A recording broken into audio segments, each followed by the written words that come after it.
Hello, my name is Hakon, and welcome back, all you fabulous fighting fantasy aficionados, because today we are playing Creature of Havoc for the third time. No, fourth time. Yes, fourth time. Fourth time playing Creature of Havoc, which is Steve Jackson's really original take on a game book by making you play not the usual heroes, but the monster, who may also be a hero, possibly. We don't know yet. Because in this book, you start out not really knowing what's going on, and you have to find out. To start with, you're ruled by instinct, you don't have free will, you don't understand language, and you have to figure out what's going on. Very exciting.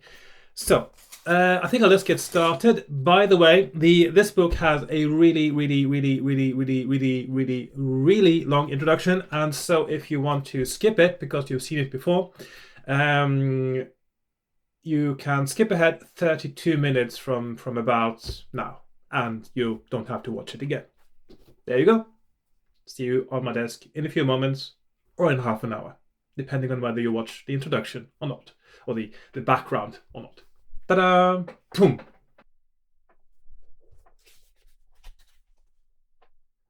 The Creature of Havoc adventure takes place in the region of Alancia where the dusty Windward Plain meets Trolltooth Pass.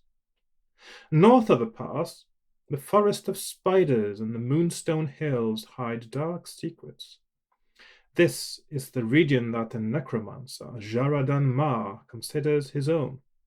To the south, the town of Salamonis stands as the last vestige of civilization before the rolling hills become the mountainous reaches of Baltus Dyer's Cragen Heights.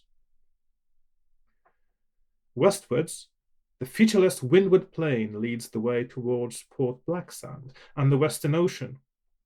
The plain is a vital trade route between Eastern Alancia and both Western Alancia and the Old World. Wares are brought to the west by merchants' caravans, which are heavily guarded by hired warriors known as strong arms, whose job is to see that the caravans pass safely across the flatlands, those treacherous wastes east of Trolltooth Pass. Once through the pass, the strong arms leave the caravans at Chalice or Silverton and pick up another caravan making the return journey. Some prefer the peace and quiet of smaller villages like Coven and Drystone, but not even the most courageous strong arm will stay near Dree, home of the witch women. Dree, village of the witch women. A dark village nestling in the fork of two rivers like a viper in its nest. Dree is a magnet for miscreants and black-hearted creatures. It came into being originally as the home of the exiled hag witch, Romina Dree, who had been banished from the town of Salamonis for her hideous magical experiments.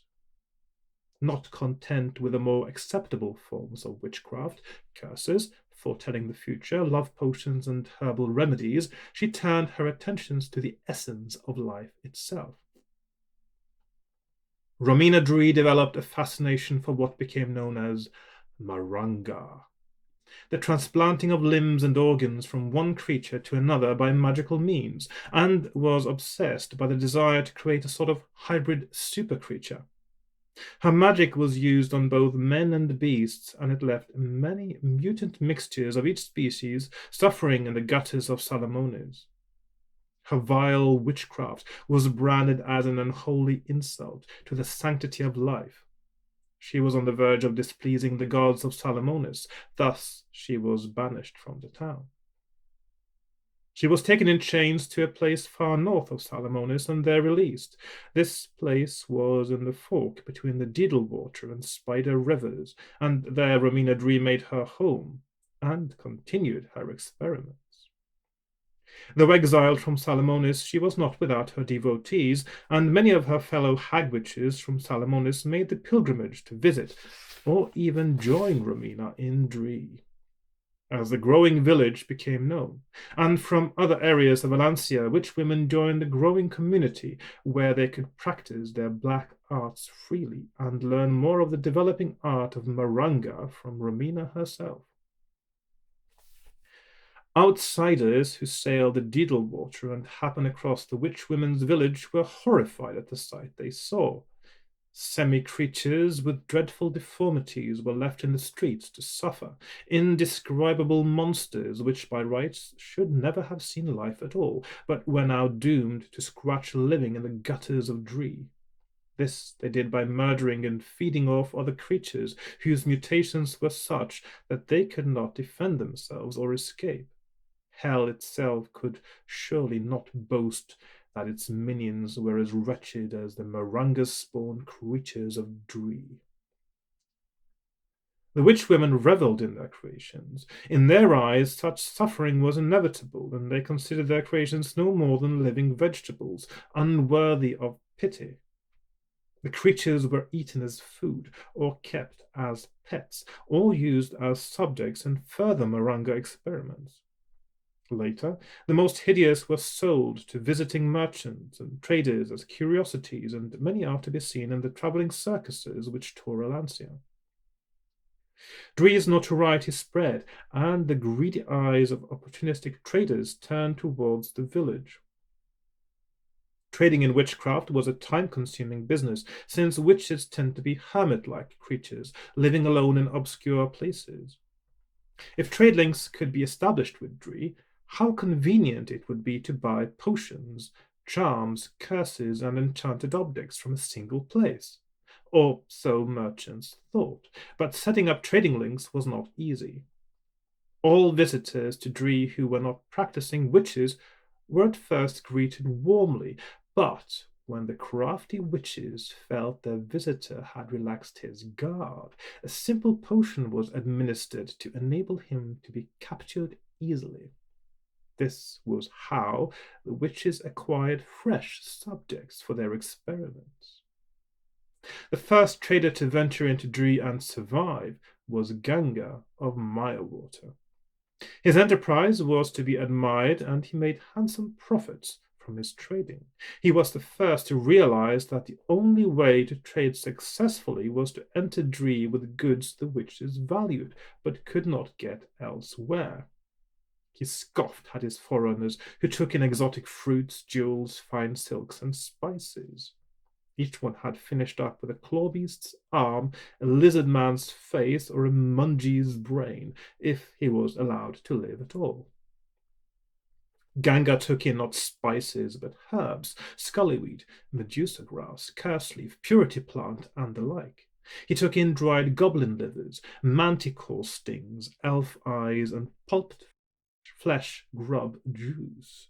The witches became willing partners in his trading activities, and it was many years before other traders appeared with similar items of witchcraft and deprived him of his profitable monopoly. But by then Ganga had already made his fortune. The women of Dree. The witch women formed an insular community. They very rarely leave the village of Dree, and usually then only in spiritual form.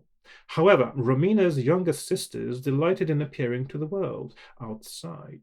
These three, known as the Women of Dree, have become infamous around Trolltooth Pass for appearing to travellers and strong arms to warn them of something or send them on missions. Their unexpected appearance is terrifying and may lead an unwary traveller to distrust them. Certainly they are known to have sent many an adventurer on a pointless mission merely in jest. But they do seem to have some sort of maternal instinct towards mankind, and they are probably feared more than they ought to be. There is no evidence of their actually causing harm to those whom they have chosen to meet, unlike their neighbours in Dree. The rest of the world would be happy to leave Dree alone, so long as the women kept to themselves, but one or two witches have been known to leave Dree and settle in the lands of men. Usually they establish themselves in harmless occupations as herbalists, like Bitriana in the Forest of Yore, fortune-tellers, like Rosina near Coven, or cooks, like the sisters of Sheena in Baltus Dyer's Citadel. But occasionally one of the witch women will leave Dree in search of mischief. This was the origin of the ill repute of the village. And more recently, with the strengthening of Jaradan Mar's power, Dree has earned the abject hatred of the peoples of Trolltooth Pass. Jaradan Mar, the necromancer. It was Romina's sisters who secretly raised the infant Jaradan. No one knows who fathered the child, but the most likely candidate is one of the numerous hell demons conjured up by the witch women during their black masses. Some, however, prefer to believe that the necromancer is merely a product of another of the Maranga experiments. Being the only man-child in a village of witch-women, the sisters removed him from the village and raised him somewhere in the Moonstone Hills. When he was old enough, Jaradan was sent east into the flatlands to be educated. He had already shown skill in simple sorcery, and the witches wished him to study the magic arts under a teacher of great repute. This man was Volgera Darkstorm, and the young Jaradan was accepted as his pupil, along with two others, Boltus Dyer and Zagor. The three of them studied hard and perfected the black arts with a skill which Darkstorm had never seen in any of his previous pupils. The three became both friends and rivals, each respecting the other's skills, but each striving to prove that his were the greatest. It was during his studies that Jaradan changed his name. Jaradan Dree, as he was called, was a name that embarrassed him. Dree was the village of witches, and the name was a constant reminder of the primitive magic with its simple herbalism and curses. The only interest Jaradan had in his home was the witch's fascination with Maranga, a subject that obsessed him. He changed his name with a single spell which he had learned especially from an ancient black magic tome. One midsummer night he locked himself away from sunset to sunrise to complete the ritual. When he emerged, Jaradan Dree was a name which had been erased from the minds of everyone who had ever heard of it. Instead, from that time onwards, all knew of the young man as Jaradan Mar.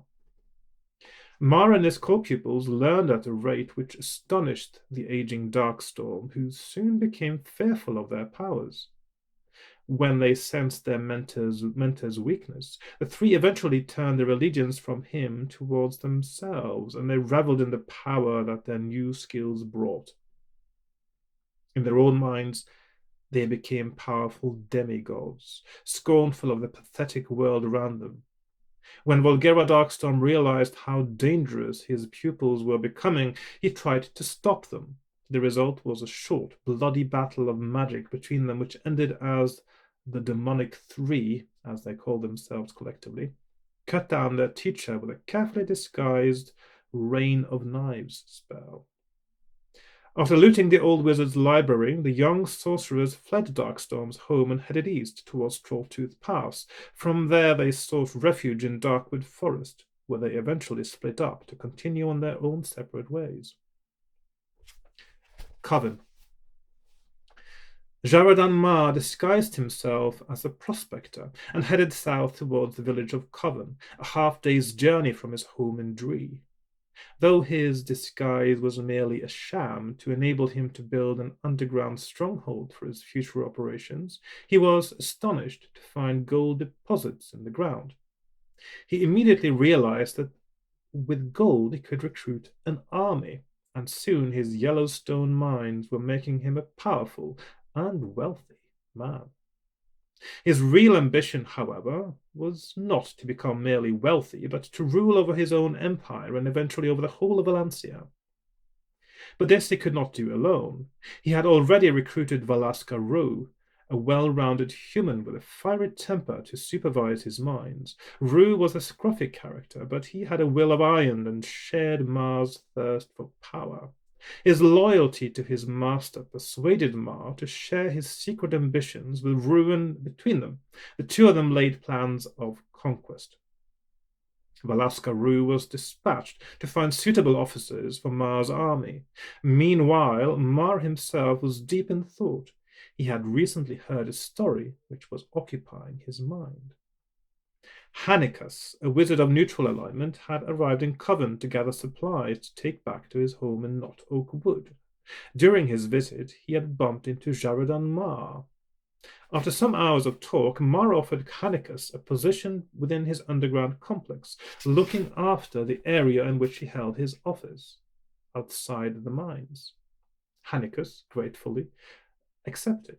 Mar realized that the wizard knew much about the surrounding regions, and he pressed Hannikus for more and more of his knowledge.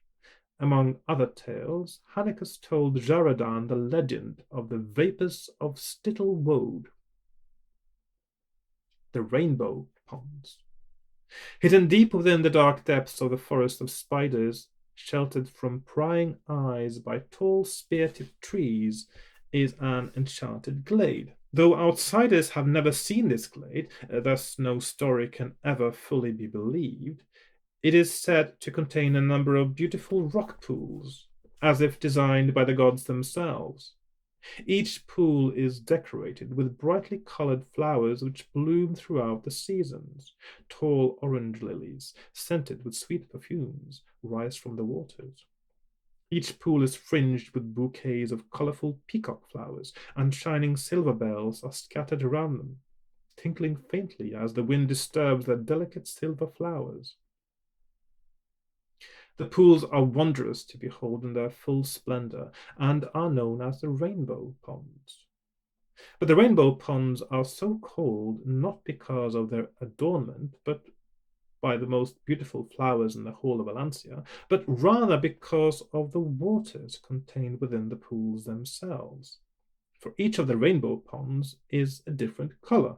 This extraordinary natural feature is said by some simply to be a matter of crystal deposits in the rocks beneath the pools, but this may not be true. The colors are so distinctly different that this phenomenon may well have been created by magic. Elvins would delight in conjuring up these gardens of color, but elvins are not to be found in the area. Most likely this is the magic of the elves. Needless to say, speculation abounds about the mysterious properties of the rainbow ponds. The turquoise pond, it is said, brings the gift of beauty. Bathing in the waters of the amber pool before attempting a new skill will ensure excellence, no matter whether this skill be a mental or a physical one, and the ruby pool bestows charismatic powers. No one may meet such a bather without experiencing immediate feelings of affection and friendship. Perhaps some or perhaps none of these stories are true. No one can be found who has ever set eyes on the rainbow ponds. This in itself may be due to their enchanted nature. The pools are an oasis in the midst of a jungle of chaos, and nirvana, which once found, persuades any visitor to remain forever in awe of the beauty of the rainbow ponds. Stittle Woad. The most recent stories of the rainbow ponds have caused great excitement among adventurers and explorers, for rumor has it that the ponds form part of the domain of the white-haired wood elves of Stittle Woad. The elven village of Stittle Woad, or Erin Durdinath in the Elvish tongue, is a mystery to outsiders. Protected by elven magic, no one may discover the village without an invitation from the elves themselves, and the elves will admit only those who swear to preserve the secret of its whereabouts. But one thing is for sure. Erin Durdinath is to be found deep within the forest of spiders, and is most probably close to the spectacular beauty of the rainbow ponds.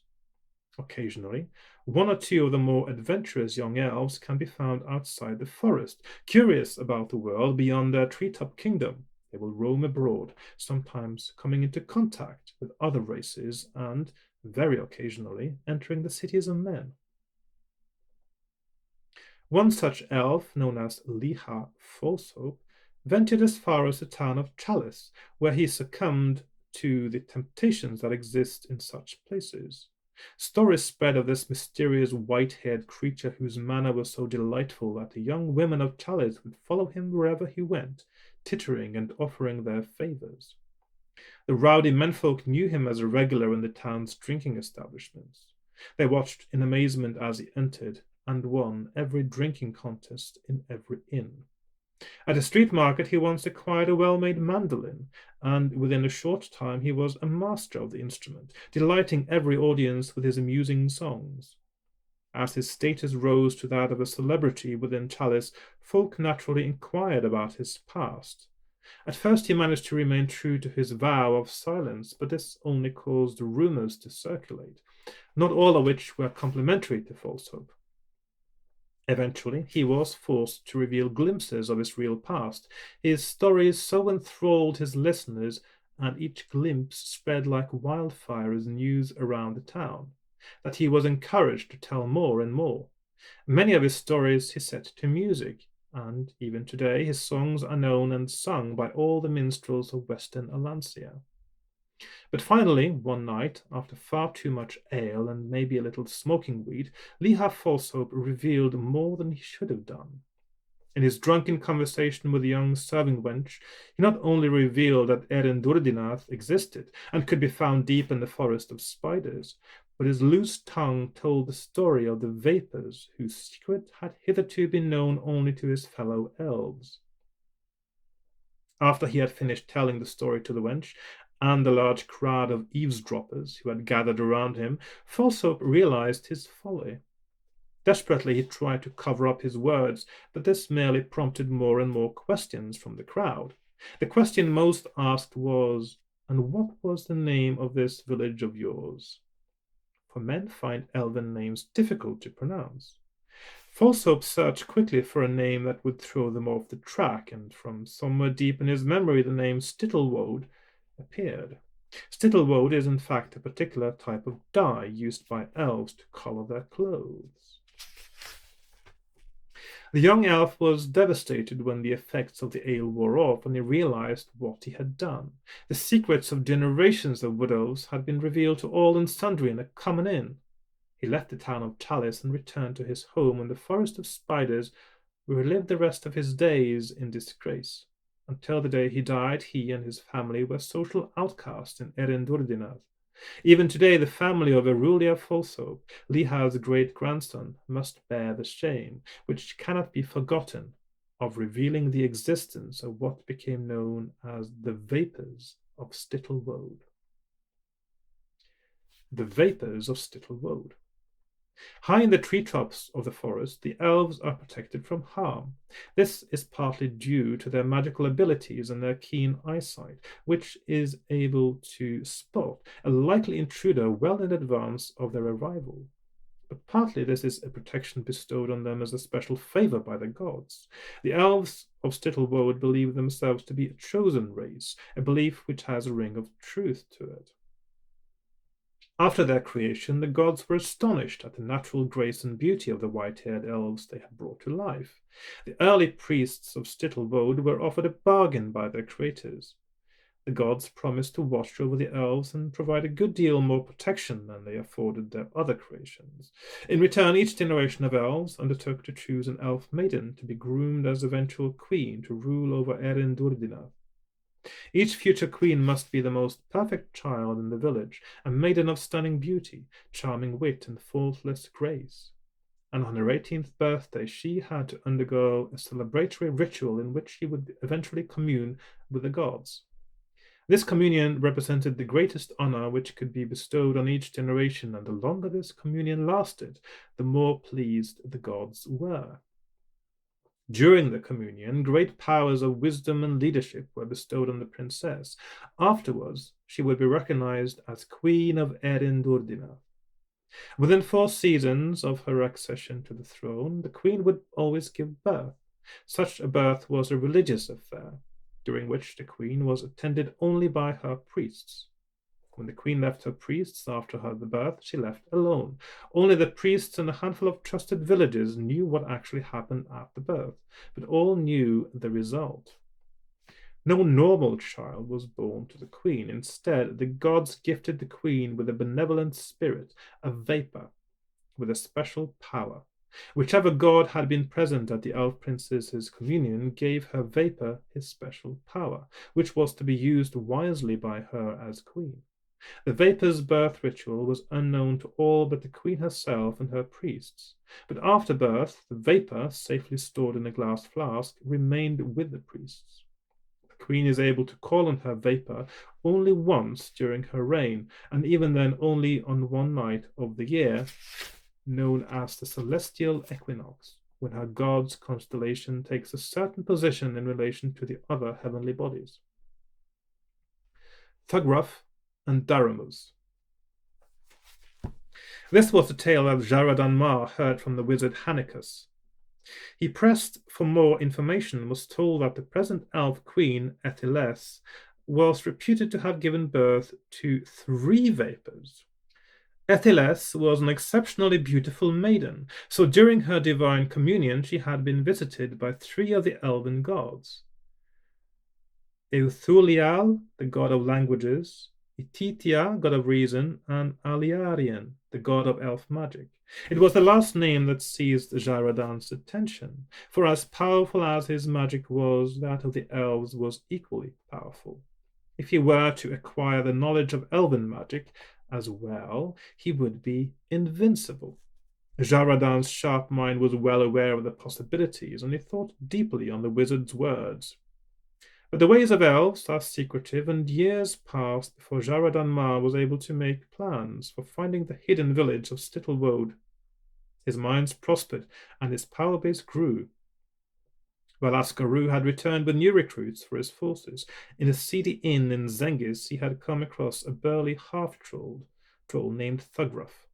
What started as a drunken brawl became a firm friendship, and Thugraf agreed to return with Valaskaru and join in service of Jaradan Mar. The necromancer took an instant liking to Thugraf, not least for his coarse sense of humor and his healthy streak and cruelty.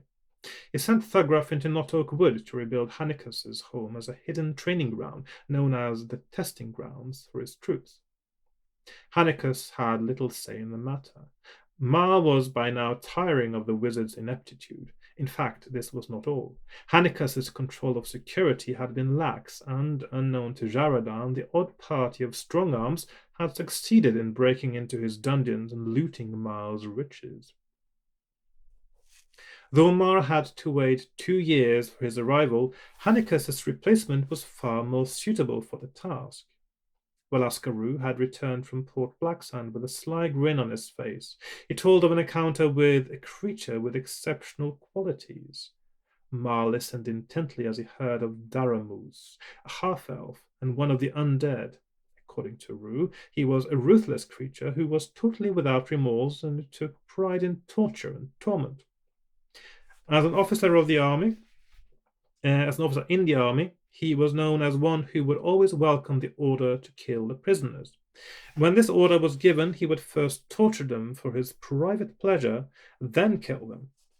Mar liked the sound of this creature and liked him even more when the tall figure walked in to introduce himself. Doramus was immediately given the job of master of the Yellowstone mines, a position he excelled at. His first act was to end the system of paying the miners for their labors. From that day on, they were his prisoners, and guards with bullwhips made sure that the miners were putting in their best efforts. When many of the miners died, he had Thugraf scour the countryside with his army to bring in more slaves. So successful was he that Jaradan Mar soon put him in charge of his whole underground operation, after making sure that the old fool Hanicus would offer no resistance. Daga Weaseltongue, the innocent traitor. Thugraf's army grew and prospered, and the area of his testing grounds became a place of fear where forest creatures dared not venture. Perhaps it was inevitable, however, that the curiosity of the elves would eventually precipitate a meeting, and this dubious honor befell a young elf, Daga Weaseltongue, cousin of Arulia Falsehope. A couple of Mar's legionnaires were strolling through the woods when they came across Weaseltongue, training his serpent-headed Ophidiotor. A friendship was struck and regular meetings followed. When Thugraf heard of this encounter, he sent word to Mar, who journeyed immediately to the testing grounds, disguised as a rhino man. He likewise befriended the elf and cultivated the friendship. When he felt he had the white-haired elf's trust, Mar skillfully manipulated Weaseltongue, under a controlled creature spell, into stealing the vapors from his own royal priests. The vapors were stored in his dungeons until he could research their secrets. Of course, nothing could be learned about the vapors, as nothing was known of them outside Stittle Wold. Thus, Jaradan Ma resolved to locate the elven village. The Galley Keep. Ma knew that the village would never be found simply by using his legionnaires to search the forest of spiders. Elf magic would ensure that it remained invisible to outsiders. However, reports were reaching him of another possibility. From the east, a great ship had been sighted. Its pure white sails billowed deeply to catch the winds. Its strong wooden hull would be almost impossible to hold, and its size was formidable. It would easily hold 1,000 troops. All who had set eyes on the ship believed it to be of divine origin, for it traveled not through the water, but through the air. Folk referred to it as the Galley Keep, but none knew from where it came. This seeded an idea in Jaradan Ma's mind. He must capture this ship. Not only would it be a symbolic throne worthy of a ruler of his stature, but it may even help him to find Stittle Wold. Perhaps he would never find the elven village from the ground, but it may well be unprotected from the air. Quickly he recalled Valaskaru, and the two of them set off for the testing grounds to discuss the plans to capture the Galley Keep with Thugroth. The success of their plan was a tribute to their military skills. The Galley Keep fell after a short but bloody ambush in the sky by Ma's trained Tuki troops, and he was delighted with his new vessel. Within days he had set up his headquarters in the ship. So this is now his home, and he has begun his search over the forest of spiders for the village of Stittle Wold. Those in the know are terrified at the thought of his success. Should he find Stittle Wold and the secret of the vapors, then his mastery of sorcery will be invincible. It is because of this fear that interested parties throughout Western Alancia have made plans to prevent him succeeding in his quest. Parties of brave adventurers from Chalice, Silverton, and Stonebridge have been sent on missions to capture the vapors and return them to the elves. But since no one has ever seen the vapors, none of the parties know what they are looking for. In Mirewater, Calabay is recruiting an army of birdmen to besiege the Galley Keep, but with little success, as the birdmen fear the ship. From Salamonis, elves are being persuaded to head north for the forest of spiders in order that word may reach Stittlewode in time. But the forest elves are suspicious, even of their own kind, and this expedition may never succeed. Perhaps it is destiny that Jaradan Ma should rule these regions of Alancia. Only time will tell. This is the background to Creature of Havoc. Much what you have read will be of little help to you, and some of the information may even lead you astray. As you will find when you start your adventure, you have only the faintest awareness of your surroundings, and your actions will be ruled by instincts, the instincts of the creature you are. But gradually you will develop more control over your destiny. As the adventure progresses, you will be asking yourself the questions that all must ask in life. Who am I? Where do I come from? Why am I here? The answers you find to these questions will depend on which paths you choose as the Creature of Havoc.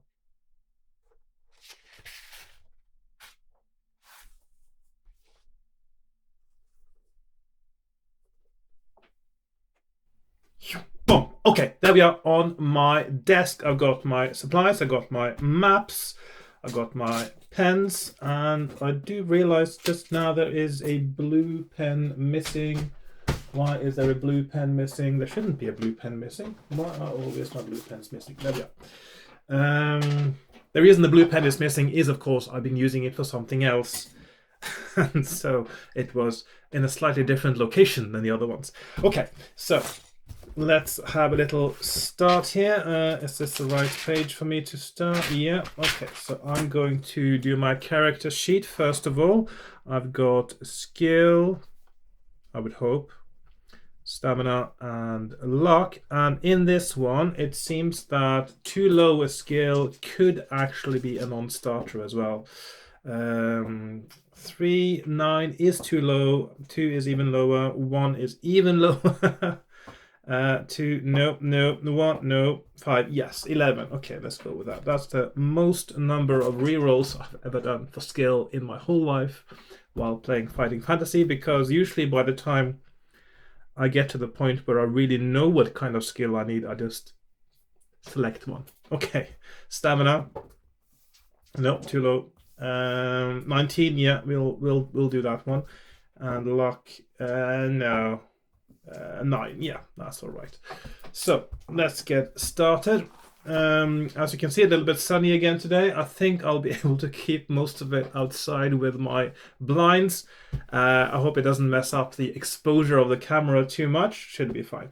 Right, so this is the right first page. Yeah, let's get started. Page, or paragraph, I should say. Number 1. The pain is unbearable. By the way, at some point, because I still haven't seen all the options in the beginning here because it's randomized, at some point I will probably speed through the beginning here and get to the point where I'll learn how to make my own choices, probably. But for the moment, I'm still doing the beginning over again. And, I forgot. I also have a cup of tea. A nice cup of tea, as we usually call it around these parts. So, quite nice. The pain is unbearable, although it is actually made less unbearable by the fact that I've got a cup of tea. So there, that's why it's called a nice cup of tea. The pain is unbearable. Summoning up all your energy, you open your eyes, first one, then the other. They narrow to slits as they adjust themselves to the strain of trying to see once more, then relax as they make out familiar shapes in the dim light. A dirt floor, rocky walls. Then the pain takes over. Your head rocks. Your eyes submit and close tightly in an agonized grimace. Instinctively, you raise your hands to cup your face, and a low moan mingles with a rasping sound as your rough fingers rub the scaly skin above your eyes. After some time, the pain begins to ease. You open your eyes once more and peer out from between your gnarled fingers. You seem to be at the dead end of a passageway.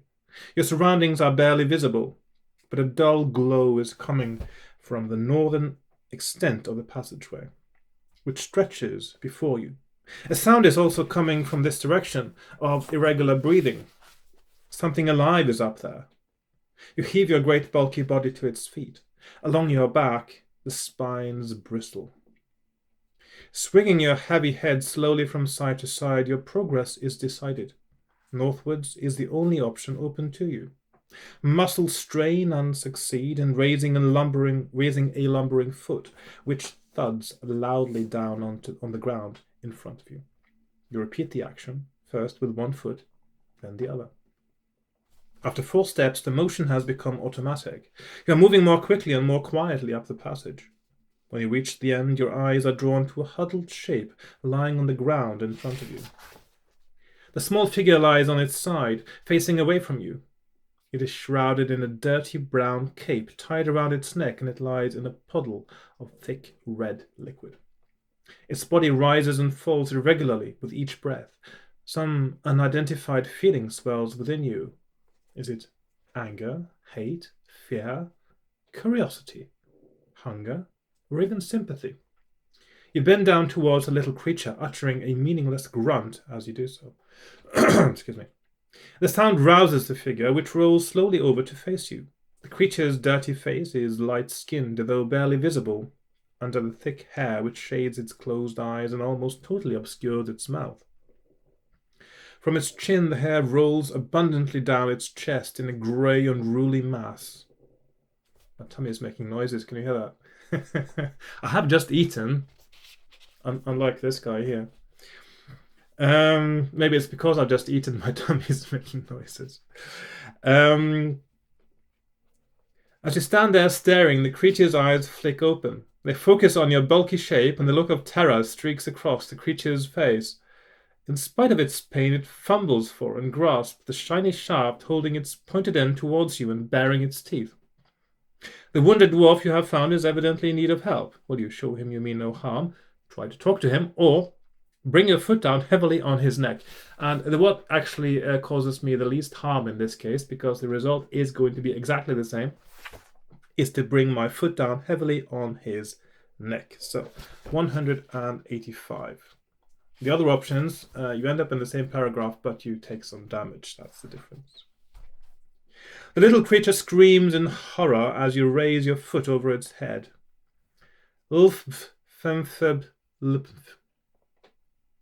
It squeals as it swings the sharp sword in its hand towards your leg. But the blow is weak and glances off your tough scales. You feel nothing. A second later, you are looking down with mixed feelings at the lifeless form of the dwarf. Will you examine the body? Will you attempt to hide the body down the passageway you have just come from? Or will you quickly leave the area? So I'm going to just skip everything else and just go straight to examine the body, because you end up there anyway. Because, again, you don't really have a choice in the beginning. You are ruled by instinct completely. Your hands relax and the sharp claws retract into your fingers. You clumsily fumble through the dwarf's dirty vestments. Your fingers will not fit into the pockets, but you do succeed in snapping the thongs of a large leather pouch which the creature has around its waist. As the ties break, the pouch spills its contents on the ground in front of you. It contained several circular pieces of shiny metal and a piece of hide, which unfolds as it drops out of the pouch. It is light in color and has markings all over one side. You pick it up awkwardly and look at it, but it makes no sense at all. You become quite fascinated by this piece of leather. You turn it round, rub it with your hands, and throw it in the air. You place it on your arm and on your head. You decide to take the leather with you. Unknown to you, the message on the hide may be useful later in your adventure. Turn to 337 to examine the message, which of course just looks like all that complete over-consonanted gibberish, just like everything else in the beginning of the book. If you are carrying this piece of hide, you may return to 337 at any time to re-examine it, but you will need to remember the reference you have come from in order to return and continue. As you may have realized by now, your own wishes have little effect on your reactions as a creature. You have only glimpses of what you are like and what you are capable of, although this will change as the adventure progresses. At this stage, you are at the mercy of your own whims and instincts. You are standing at a junction where you may go either east or west. Roll one die. So I roll one die and I roll a 4, which means that I go east, I think. 148.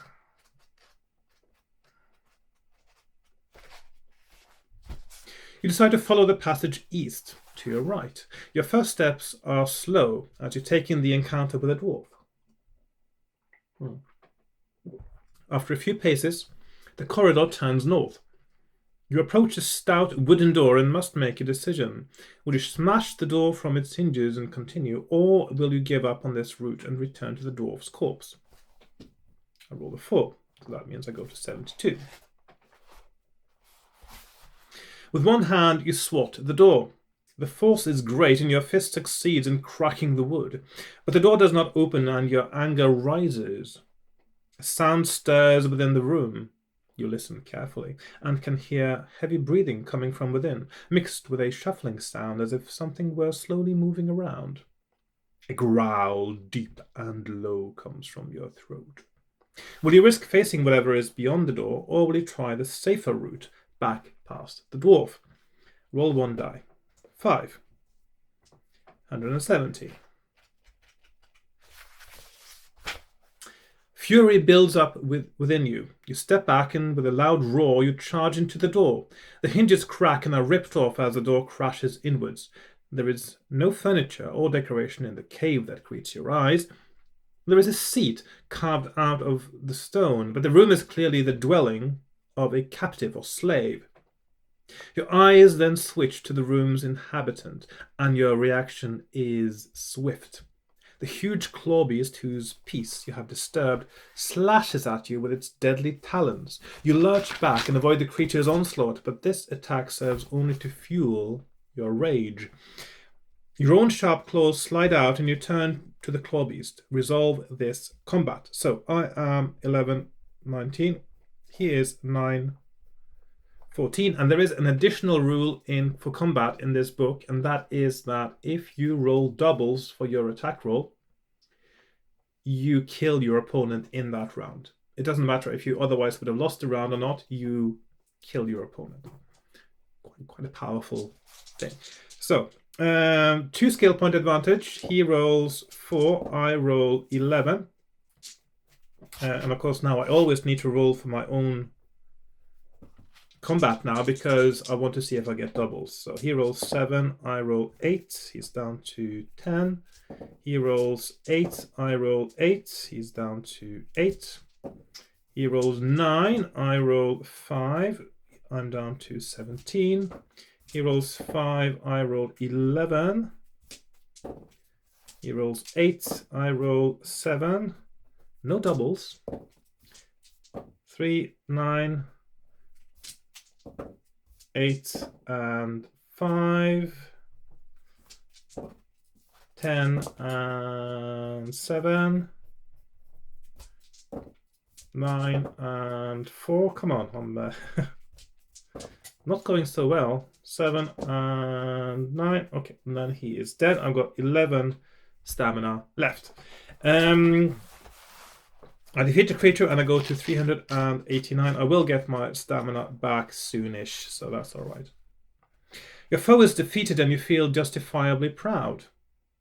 Pride. I'm not sure if that is...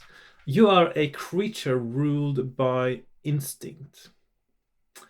And yet, you feel pride? It's a very complex emotion.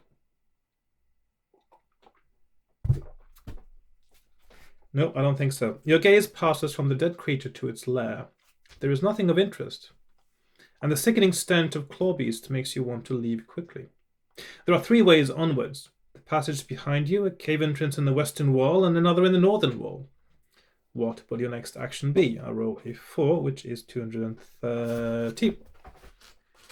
And 230. Yeah. I have been there before, haven't I? 230. Let's see where we are. There. Your vengeance on the claw beast is not yet complete. You must satisfy your lust for the spoils of victory. You kneel by its side and feast on the flesh of your victim. You may add 2 stamina points, so I'm up to 13. I'll just keep track of it down at the bottom there. Then turn to 165. Roll 1 die. I roll a 4. If you roll 1 to 3, decide to head north. If you roll 4 to 6 to take the narrower cave entrance, which leads west. So that means I still haven't actually been north there. So there's still some bits I haven't seen. So I'm going to go to 344. The passage continues westwards, but begins to narrow after a few paces. It bends first to the left. In fact, there's the bit here I haven't seen yet. I was just wondering, maybe I should just pretend that that's what I rolled, just to see it, because I've missed it every single playthrough so far. So if I say that I go north instead, so 408. Yeah, I'll just do that now. The cave leads north to a large tunnel in the rock which runs from east to west. It is large enough for you to walk along. Roll 1 die. Okay, 6, and that is 372. And now I'm going to go into unknown territory because I'm just curious to know what's happening here. The passage heads east. The rough stone floor begins to feel different underfoot, and you look down to see that it has been laid with flat stones of irregular sizes. The light seems to be better, although with a definite bluish tint, and you look up to see blue glowstones in the ceiling, lighting your way. Mysteriously, their glow appears only as you approach. When you look behind, you see that the light has faded. There are a number of crevices and small passages lead off from the main one, but you ignore these as they are far too narrow for you to enter. A sound from ahead catches your attention. the soft thump of something landing on the ground. Further on, you discover that it was a tied-up sack. Something inside the sack is struggling but cannot get out. In size, the lump is similar to the dwarf you killed earlier. Will you investigate the sack or continue along the passageway? Roll 1 die. Okay, so this is interesting enough, I guess. So we have 2 options.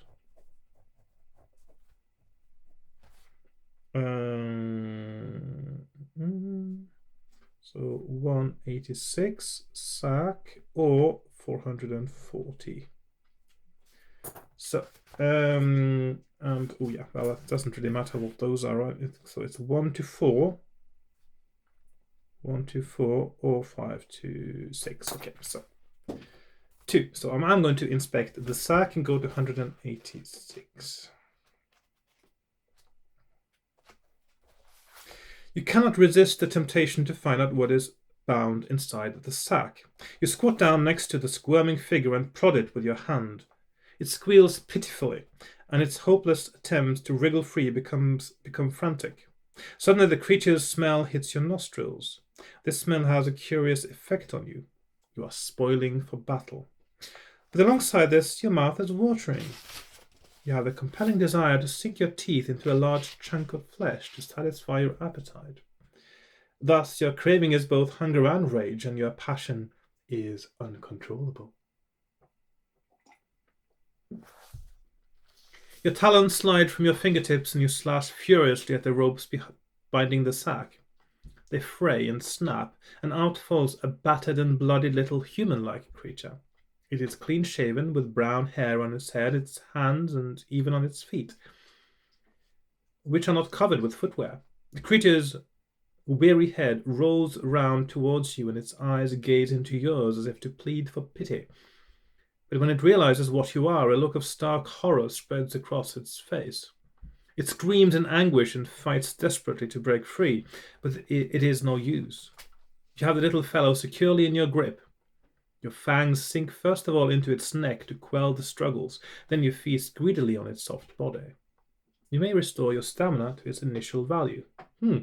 That's pretty good. So these hobbits, they're really, really good food, aren't they? So eat. So stamina back to 19. When you're finished with the hobbit, you look up along the passageway. You are startled to discover that you are being watched. In the darkness down the passage is a mysterious figure. Turn to 63. Okay. Intrigued. 63.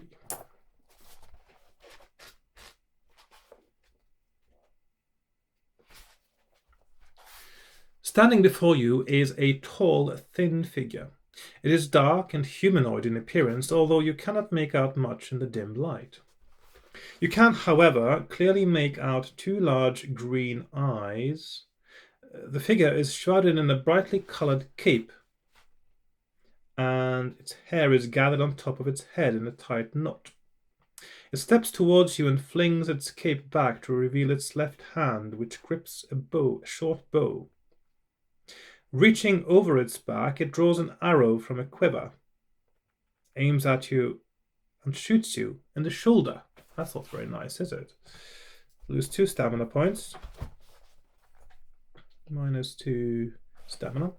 You howl with pain and turn towards the bowman, baring your teeth, but he has yet another arrow poised to fire.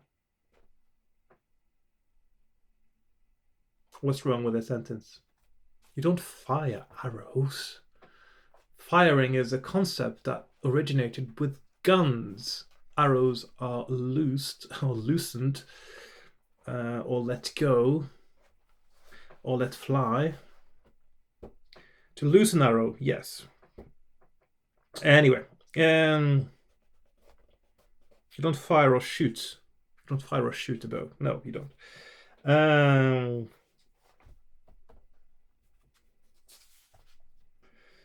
Right. Has yet another arrow poised to loose, I suppose. The second arrow rips into your forearm with such force that it comes out the other side and clatters off the wall behind. Lose another 2 stamina points. Okay. So -4 stamina, really. Your fury is now uncontrollable. Will you unsheathe your claws and advance on your attacker, or will you retreat from this deadly foe? Roll 1 die. So, if you roll 1 to 4, you are so enraged that you blunder ahead towards the dark elf bowman without a thought of the danger. If you roll 5 or 6, fear for your life takes over from your anger and you retreat.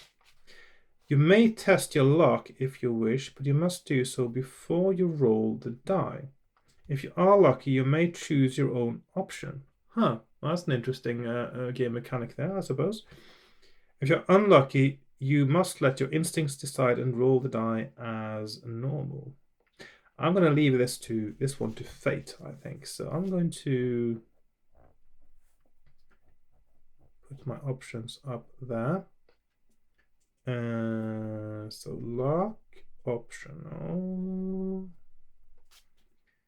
Okay, so 14, 1 to 4, or 260. 5 to 6. Okay, let's see what it is. It is 2, which means that I attack. So that's 14. You storm ahead up the passageway towards the dark elf, roaring loudly and with claws ready to strike. But the elf does not budge. He merely notches another arrow and loses it towards you. That's better. He loses it towards you. Yeah. This time the arrow sinks deep into your stomach and you clutch at the wound. Lose 3 stamina points. Tears of pain flood your eyes, but you will not hold back. You could have just dropped the stamina loss there, because you're still going to die, aren't you? Tears of pain flood your eyes, but you will not hold back. Again you advance, and again the elf notches his arrow. But this time the bowman's aim is true. The arrow is fired higher. Well, fired again. Got it right once in the paragraph at least. That's good.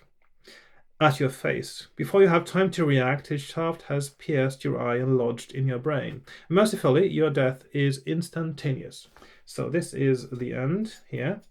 The end. But of course, this wasn't the passage the way that I was technically going based on my original die roll. I just had to see what was going on. So I'm going to go back now to my original path. Where obviously I saved my game, clearly, because I actually couldn't have taken this path without saving my game and making a different choice. So I'm going to go back to where I originally would have been now, which is 205. So now I know a little bit more about what's going on up in that part of the map there. It doesn't seem like that's a good or very fortunate turn of events.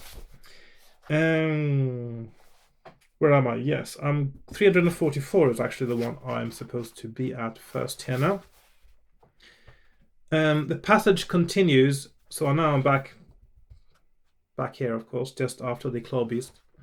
The passage continues westwards, but begins to narrow after a few paces. It bends first to the left, then to the right. At one point you disturb a group of rats feasting on some partially decomposed remains, but they scurry off into the blackness as you pass by. Suddenly the sounds in the distance alert you and you stop and take a sip of tea. Ahead there is a sharp bend to the south, and flickering light and dancing shadows warn you of danger. For a few moments you hesitate, but your emotions take over. A raging storm seems to be gathering within. Your eyes narrow, your lips curl back to reveal your sharp teeth. You flex your powerful muscles and step forward. Fearlessly you step round the corner to face whatever awaits you. Turn to 205. Roaring like an enraged demon, you rush into the open chamber, ready to take on whatever is inside. Terrified shrieks come from the small party of adventurers huddling round a makeshift campfire in the center of the area. 3 figures are warming themselves by the fire. One wears shiny clothes that clink as he moves. Another is dressed in red and also grows long dark hair from his chin. The third is a tiny creature with polished hide on his chest. He has no hair on his chin, but has plenty on his feet, which he has been holding up to warm at the fire. Your eyes fix on the smallest of the 3. Your breathing gets heavier and a feeling of pure hatred grips you. Without hesitating, you stomp across and grab the miserable hobbit with your claws. The other two are caught off balance and are slow to react. The hobbit has no weapon and should be an easy victim. Right, so I of course, did not regain my stamina now, so I have got 13 from after the battle with the claw beast, and I'm now fighting a 5-6. And also I forgot to put, I got my leather, of course, leather thing, paragraph 337. Right. Yes, so I've got a 6 skill point advantage. He rolls 3, I roll 10. He rolls 7, I roll 3. That is still enough to hit him. He rolls 3, I roll 8, and he is dead. If you defeat the creature in 3 straight attack rounds, yeah, go to 160. Still haven't not defeated it in 3 rounds, which is good. As the creature dies, you sink your teeth into its arm to taste its juicy flesh. But then you remember the other 2 adventurers. The red-robed figure is facing you, pointing the little finger of each hand at you and mumbling. The shiny human has grabbed a sword, similar, you remember, to the dwarfs, but larger, and is shouting to the other.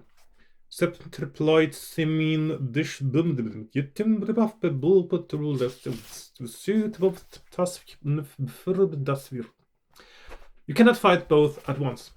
Which will you direct your attention to? Test your luck.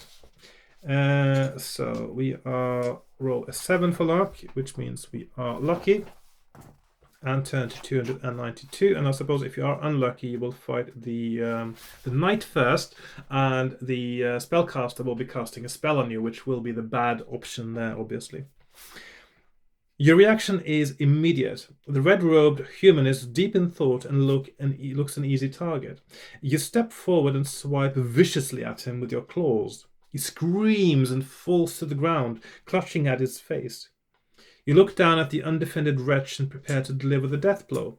But at that moment you feel a terrible sting in the back, which causes you to bellow and swing round. The remaining adventurer has lunged at you with his sword and succeeded in piercing the scales and flesh on your back. You must lose 2 stamina points for the wound, down to 11. And then you can face the knight in plate armor. So he has 8, 9. I've got a 3 skill point advantage. He rolls 7, I roll 4, draw. He rolls 10, I roll 7, draw. He rolls 4, I roll 3. So I hit him. He rolls 6, I roll 5. He rolls 7, I roll 4, draw. He rolls 7, I roll 8. Not many doubles today. He rolls 9, I roll 10. And finally, perhaps, he rolls 3 and I roll... Well, I got a double on the last one. Would have killed him anyway. There you go. If you defeat the knight, turn to 446. There we are. You deliver the death blow and the knight drops to the ground. With the danger now over, your thoughts turn to food. The smell of the still warm hobbit reaches your nostrils and your mouth begins to water. You snatch the creature in one hand and eagerly sink your teeth into its sweet flesh. But this will merely provide a snack for you. Inside his armor, the knight is an impossible meal, but the red-robed wizard groaning on the floor may be a new taste for you to savor. You silence his miserable whimpers with a single deadly slash from your claws. For the tasty meal, you may restore your stamina to its initial level, back to 19. After you have eaten, you rummage through the adventurer's belongings. Their packs have little to interest you. The hobbit carried a miniature sword, and you find a rolled-up piece of thin parchment in the wizard's robe. All 3 humans carried odd-shaped lumps of a doughy substance, perhaps food, although it smells of nothing to you. They all also have small hide pouches containing round, flat objects of shiny metal. You cannot think what these may be for, so you toss them aside. You must now continue your journey. Passages lead off from the chamber to the north, east, and west. You decide to take the passageway to the west. You leave the chamber, your way ahead lit by the flickering fire. Eventually, the fire's light becomes too distant to help, and you are groping your way in pitch blackness. Suddenly, a high-pitched twittering sound comes from above you, followed by others. You have disturbed a group of flying creatures which are now squeaking in alarm as they dart about around you. You swipe at them blindly and catch one or two of them as they dive at you and scratch you with sharp claws, but your scales protect you from any serious harm, and you are soon further along the passage, where these creatures evidently do not venture. The passage turns north. You follow it around the bend to the right and stop in front of a wooden door. There is no other way forward. Will you heave at the door with your shoulder, or is there something else you wish to do? Roll one die. So there we are. So, one die, and I roll a 3, which is, let's see, where am I now? 4, 4, 6. And I roll a 3, so that is, yeah, the best option, really. Because if you roll a 1 or 2, you go back and you actually get injured by the bats. And you lose skill even, temporarily, but still, yes, you do. So 101. Oh, that is actually a long paragraph, so it's the page before here. The door cracks under the force of your blow.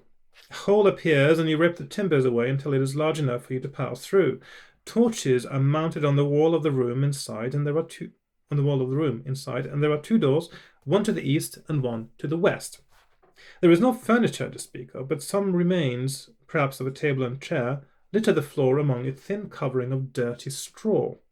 The wood has been broken in what appears to have been a furious battle, the result of which lies before you. In the center of the room is a familiar sight. Casting your mind back to the battle you have just won, you recognize the figure of an armored knight lying face down in the straw. His face is hidden under an elegant helmet decorated with wings coming from above each ear. A dark-bladed sword has entered his body through a gap in his armor between his arm and shoulder. Terrible armor in that case. Lying next to the knight are 3 other figures. One is similar in stature, but wears a tough leather tunic and helmet. A bloody stain around his belly indicates how this adventurer came to grief. The other 2 figures are not so familiar. They are shorter than the others, and are dressed in armor of scaly brown hide. They have gnarled, pug-nosed faces with vicious teeth set in their lower jaws. All 4 bodies are long dead. You step forward to get a better look. Suddenly, you hear a chomping sound coming from somewhere in the room, in fact, several places. But you cannot see anything which might make such a noise. Your eyes pass over the adventurer in leather armor, and you suddenly freeze. While you are watching, a chunk of flesh disappears from his thigh. You watch incredulously for a few moments more. Not only does more flesh disappear from the adventurer's leg, but you also notice the body of one of the pug-nosed creatures twitch as its forearm suddenly loses a fleshy lump. This scene is worrying, and you must decide what to do next. Roll 1 die. Okay, so we roll a 1. 234. That means I investigate the bodies further. That is the best option, I think, here.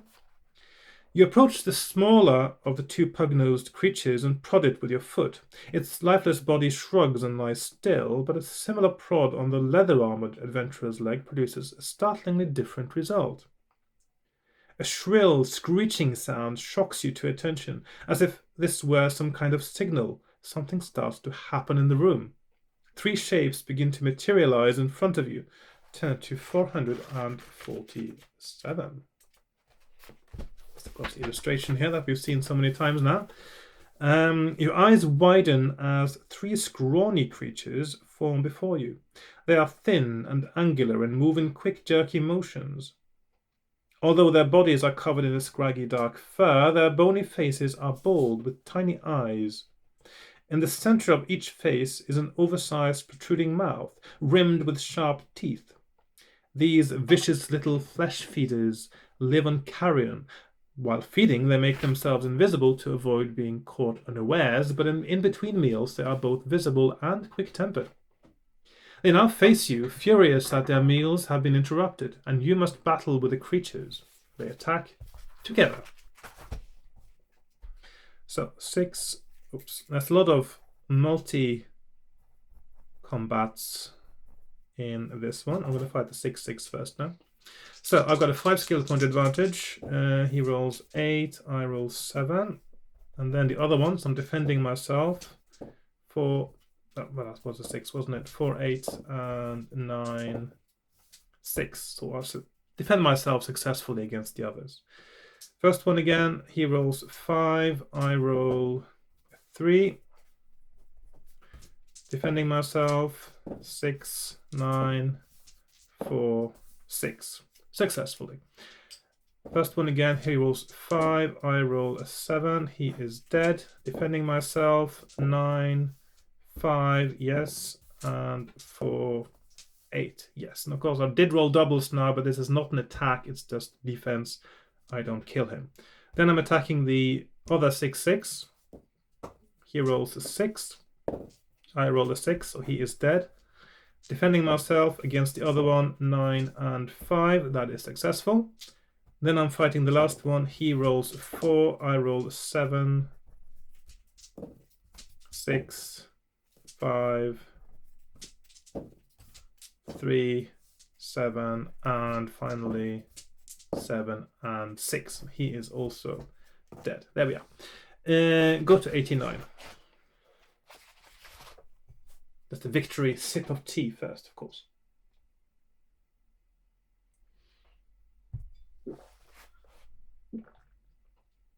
You rest for a few moments to catch your breath. And then you survey the room. Your curiosity overcomes you and you begin to investigate the 7 bodies in the room. The pug-faced orcs are dirty and smelly. You try a mouthful of flesh, but spit it out in disgust. Around their waist they carry small bags which, when ripped open, send a shower of small bones flying across the room. The 2 adventurers are not much more interesting. Similar pouches contain those round pieces of shiny metal which you came across before. They scatter on the floor and you ignore them. The pack on the back of the adventurers in the winged helmet is decorated and attracts your attention. One of the straps breaks as you rip it off his back and grope clumsily inside. You feel something solid. As you fumble angrily with the rucksack, a hard wooden casket drops to the ground and falls open. Inside is a clear, smooth flask which contains swirling purple gas. Your curiosity is captured and your huge clawed hand tries to grasp the delicate flask, but this turns out to be hopeless. Eventually you pick up the casket and drop it on the ground. As luck would have it, the flask jumps in its cradle and lands in such a way that the stopper flips out of the flask. The purple gas within swirls tempestuously and its vapors seep slowly from the neck of the flask. Turn to 382. And of course, if you remember from the beginning now, from the background, if you watched it, this is one of the 3 vapors that were told about in this story of let's go back now just to find it again.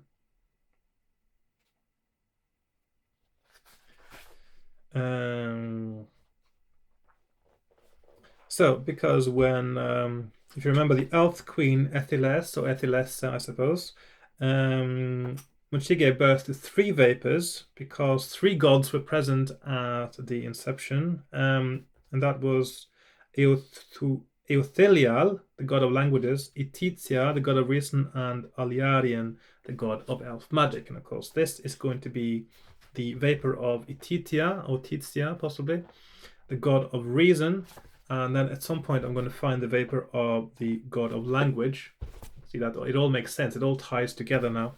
So this will give me free will, and later I will be able to get language as well. I still haven't got to that point, but yeah.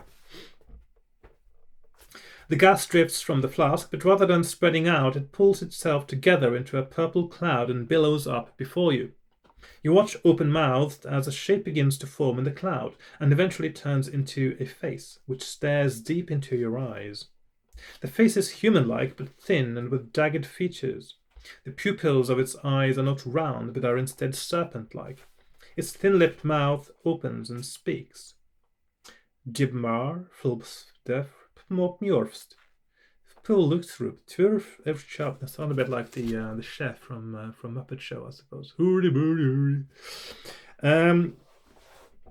Verblukt betruf Evtaptoip and Pwop Foth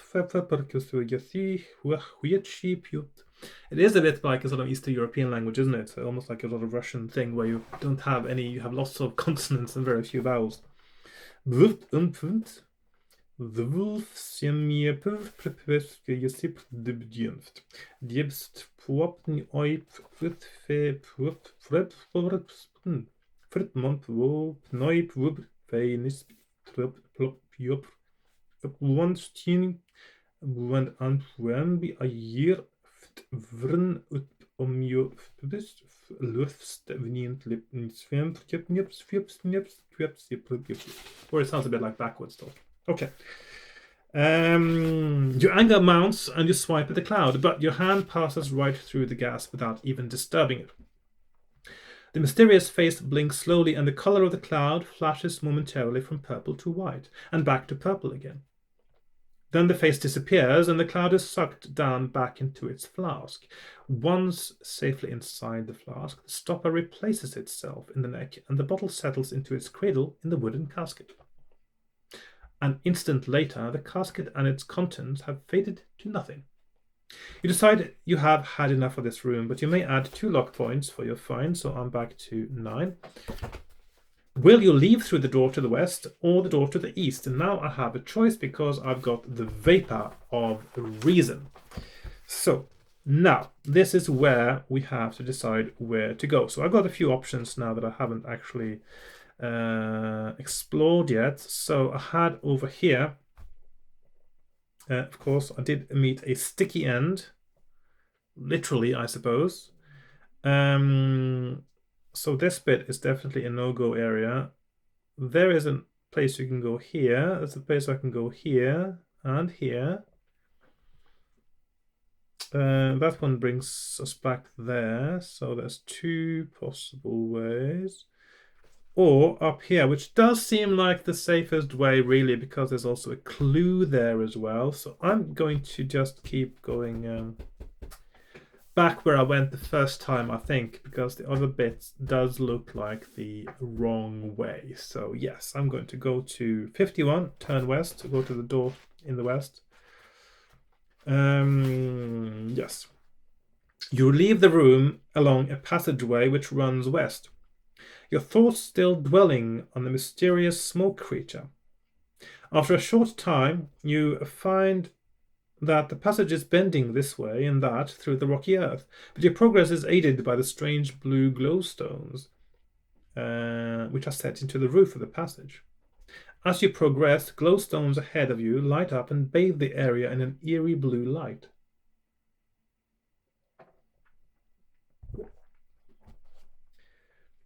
When you look behind, you can see that they magically turn themselves off. Suddenly, a distant echo reaches your ears and you stop dead in your tracks. Again you hear the sound and it is coming closer. Footsteps and muffled voices are heading towards you. You are fortunate in having the advantage that your own footsteps are virtually silent, so you continue ahead, ready for a fight with anything that may come along. You approach a bend. A shrill scream pierces the air, and for an instant you are not sure whether it came from your own throat or that of the terrified adventurer with whom you suddenly found yourself nose to nose. When you turn the bend, but you recover quickly and slash furiously at the hapless human who is still trying to compose himself after his fright. You catch him across the skimpy leather armor he wears and on his chest and send him crashing into the rocky wall, where he loses his grip on the sword he is carrying. His 2 companions are close behind, so you must finish off the strong arm without delay. So, here we have a 7-8. I've got a 4 skill point advantage. Let's go. Let's roll, I suppose. 8 versus 4, so that is a tie. 8 versus 7. Why is he getting all the doubles? I'm supposed to get the doubles now. 8 and 6, and that is a double, and so he is dead. Turn to 320. As the leader falls, the other two adventurers rush to attack. One is a female warrior, and the other is a thief. Both are carrying shields, and both attack you at the same time. How do I know he's a thief? Did he bring his criminal record on his chest for me to read, and I wouldn't even be able to read it because I can't read that language? Right, so I'm just going to put these here, 7, 7, and 8, 6. Both at the same time, so I'm going to go over the attack the 7-7 or the 8-6 first. I'm going to go with the 8-6 first, actually. So I'm going to... I've got 3 skill point advantage. He rolls 8. I roll 7. Defending myself. 7 and 5. Yeah. Next round. 8 and 4. Doubles. He is dead. Even though he would have won the round, he does not injure me because I got doubles and instant killed him. Defending myself against the other guy. 9 and 7. Yes. Then I'm fighting the 7-7. He rolls a 4. I roll a 7. 8, 4, and that is a draw. 8, 7, 8, 5, and he keeps getting all the doubles. I keep using all my doubles on my opponents now, and he is also dead. If you defeat both of them, turn to 281. You poke around the bodies of the 3 dead ruffians. Something shining on the wrist of the 3rd adventurer catches your attention. Clumsily rip at the clothing of all 3, eventually exposing 3 objects of interest. The leading adventurer wore around his neck a pendant made of a dull dark metal on a leather thong. The 3rd adventurer wore 2 wrist bracelets of a shining yellow metal. The other carried a pouch containing 12 small flat discs of a shiny metal. Which of these is of the most interest to you? And I think the interesting thing really is the pendant, I would say, still is the most interesting thing. You are fascinated by the ugly pendant. You carefully hook the leather thong with a claw and pull it free of the adventurer's head. You turn it over in your hand and can see that it is circular with a dull blue stone set in the center. You stare at the pendant for some time, wondering what to do with it. Then you remember how the adventurer wore it. You are just able to squeeze it over your head, and you carry the pendant proudly around your neck. There's the pride again. The pendant has a secret which will be revealed in due course. If you reach a reference which begins, "You cannot see a thing," deduct 20 from the reference number you are on at the time and turn to this new reference. You may add 1 luck point for this find. I really like this way of doing clues, by the way, where you have something that when you are in a location where you can use the clue, there might be no indication in the paragraph itself that there is such an alternative thing to do there. And I think that actually is a very effective way of both being sort of anti-cheating as well. At least, well, for a time being, because once you've seen this once, of course, people might cheat and pretend that they knew that even without having the item. But I don't do that. So I will never use an item or a clue based on an item without having found the item fair and square in the game. Or fairish and squarish, I should say, because sometimes I pragmatically cheat, of course, by, although it's not really cheating, to say that I'm going to keep doing the same thing over and over again until I get the same result, just make a different choice at the very end. So I've got the pendant, and that is, "You cannot see a thing," minus 20. And 1 luck point, so 9 still, yeah. 115. Now that does sound like the right item to use because, yeah, you cannot see a thing. It sounds like that is the essential thing and the other things are not important. That brings us also to page number 2 for the first time since the first episode I did of Creature of Havoc. Okay. Before you finally leave the adventurers, you may decide to feed on them.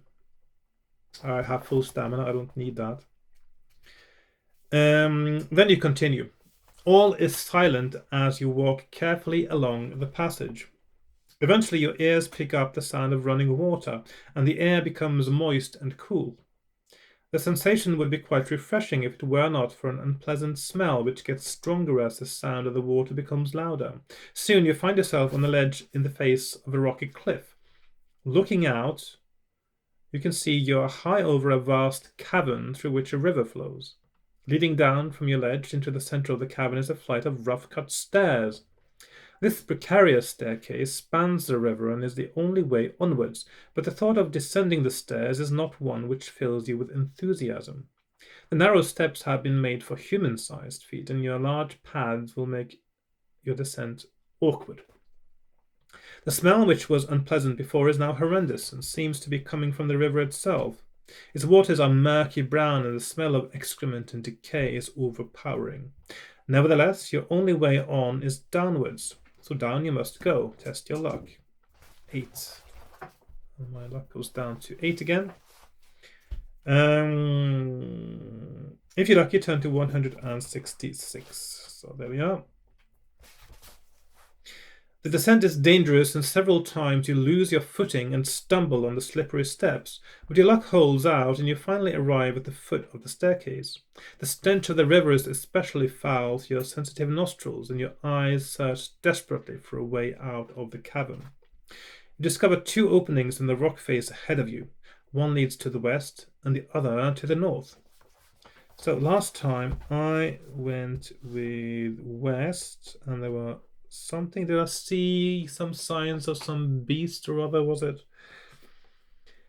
In any case, I should now do the other option, I think. 358, just for variety. Because I am on the first map now. I have actually covered quite a lot of ground. The beginning here now is going to be pretty much the same every time, I think. So I think I can sort of safely say that I'll start at a little bit of a later point. Still a few paths up here I haven't explored, so I might sort of start from around here next time. Possibly, we'll see. North, yes. So I want to go north, and that is what's it now? 358, yes. A passage leads from the opening into the rock face, and you follow it. But you find that as you travel north, the light fades rapidly. There are no glowstones in this passage, and you must progress carefully, steadying yourself by running your hands along both walls. The ground underfoot is rocky, and several times you stub your toes painfully on protruding stones. Later, you can no longer touch both walls at once, although you are unable to see anything. You sense that you are entering a large chamber. Turn to 257. Okay, so this is interesting. 257.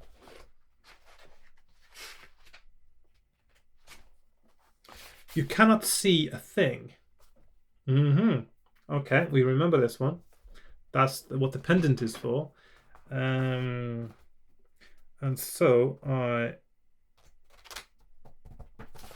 minus 20, so I'm going to 237 instead. So, as you shuffle around the wall of the cavern, I'll just have to put this on my map now, so that is... okay, so that's a dotted one, 237. As you shuffle around the wall of the cavern, you suddenly notice a strange sensation coming from your neck. The pendant you picked up is beginning to vibrate slightly and is giving you out a faint hum. Actually, I really like this way of doing things. I'm just taking a little time out now. So, because I have been making videos now about my project of writing my own game book, and this is actually, I think, in a way, the most sort of elegant way of doing items. When you think about it, in lots of these fighting fantasy game books, when you get to a place where you can use an item, what it does is it says, do you have this item? Go to this paragraph. If you don't, then go to that paragraph. And then you know that that item is going to make a difference, and usually something positive, and so you know what to look for. But if you do it this way, it's going to be a little bit sneakier, and the puzzle of the game is going to be a little bit more complicated, just a little bit, but more elegant, I think, because what you're doing is you don't actually reveal that having an item, when you get to the place where it can be used, you don't reveal that there is an item that would make a difference. That is quite clever, and yeah, I really like that. I'm going to be using that, I think. So instead, you attach to every item, you attach either a oh, my camera stopped working there. So to an item, you either attach a paragraph reference or a relative reference to from where you can use it, and then you try not to make it too obvious when you can use it that it can be used, so that you have to remember the reference and the clue, and you have to have made a note of it. Yeah, I really like that. I really like that. So yeah, so that's quite so. And this is sort of an evolution of what was done in Appointment with Fear, because there it usually said you have to go to this paragraph unless you know of somewhere else to go, sort of things along those lines, which is also fine because it tells you that there is something else there, but it doesn't tell you what. But this is even more subtle because it doesn't even give any indication that there is somewhere else or something else you could have done. Okay, back to the game. As you shuffle around the wall of the cabin, you suddenly notice a strange sensation coming from your neck. The pendant you picked up is beginning to vibrate slightly and is giving out a faint hum. But when you continue around the wall, the vibration fades until the pendant is once more still. You puzzle over this for a few moments and step back to where you were before. Again, the vibrations and humming come from the pendant, and you pause to look at what is happening. The dull blue stone set in its center is beginning to glow, and you watch in amazement as its color changes from blue to a living red, as though a fire were burning inside it. An instant later, a single beam of red light shoots from the stone to a point on the wall in front of you. Following its direction, you can see what seems to be a piece of rock hanging in mid-air. As if ordered by the pendant, you grasp the rock and pull. It is not hanging in mid-air, but is attached to a rope, and your tug is answered by a rumble in the rock in front of you.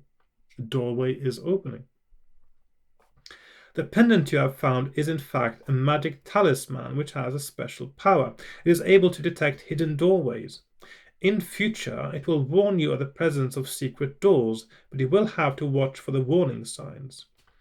If you reach a reference which begins, you find yourself ... then you may look for a secret passage using this. I was actually thinking about this just now, that if you want to use an item then more than once, then you would have a new, when it is used, to give a new reference. Yes, that's exactly what I was thinking just now. So now we have, if you find yourself, of course, as a writer, you have to really keep track of what you're doing so you don't accidentally use the same kind of phrase in the beginning of that's plus 20 this time. If you reach a reference which begins, you find yourself ... then you may look for a secret passage using the talisman's help. Add 20 to the reference you are on at the time and turn to this new reference. If a secret door is present, the new reference will make sense and the talisman will show you its secret. If the new reference makes no sense, then there is no secret door. If you're able to, you may add 1 luck point for finding the secret door. Okay, that's good. You may now either enter the secret door you have just found or return. Well, return. I've found a secret door. Of course I'm not going to return. Nonsense is that? When on earth would I want to return? Okay, so I found a secret door, and I'm going to 458. If somebody went to all the trouble of hiding the door, there must be something really important behind it, which could kill you, of course, but yeah.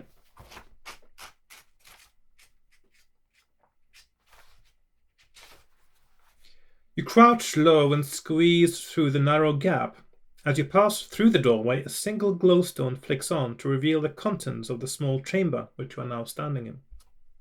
The room is completely bare except for a large chest against one of the walls. You step over and examine the chest. You push it, shove it, and bash it, trying to break it open.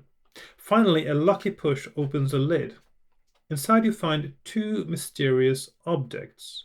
The first is a large circular plate made of strong metal. It has a sharp spike which protrudes from the center on one side and two leather straps on the other as a shield. On the same side as the straps is attached a leather pouch, which may be useful for carrying things. The other object is a piece of rough colored rock about the size of your forearm. One end is wide and the other is much narrower.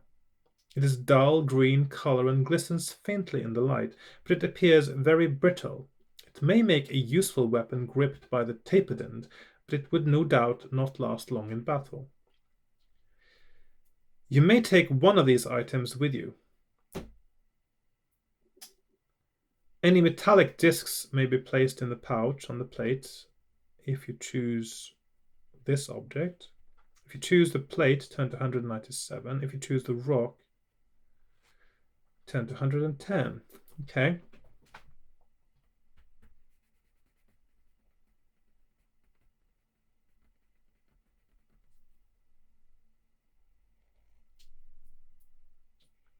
So either I'm taking a sort of a shield with a pouch, or I'm taking a fragile but maybe useful stick of some sort, or bat, or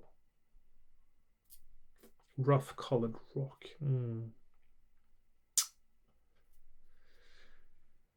I don't know. Should I go with the rock? I think I'll go with the rock.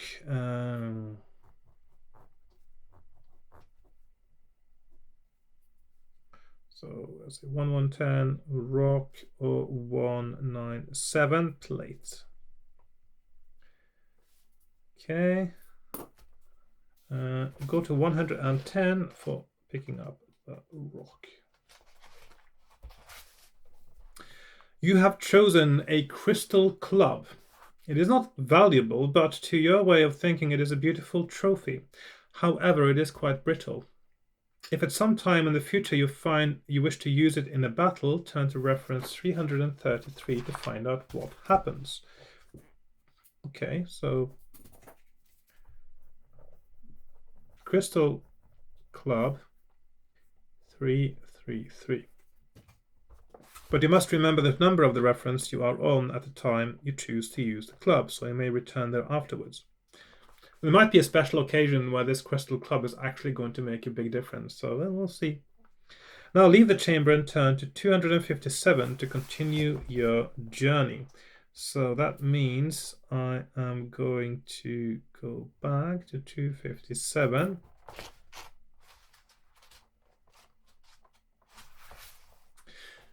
So you're back to the "you cannot see a thing" paragraph here. So you cannot see a thing. Your feet shuffle noisily through the straw which covers the floor. As you grope around the walls for a way out, your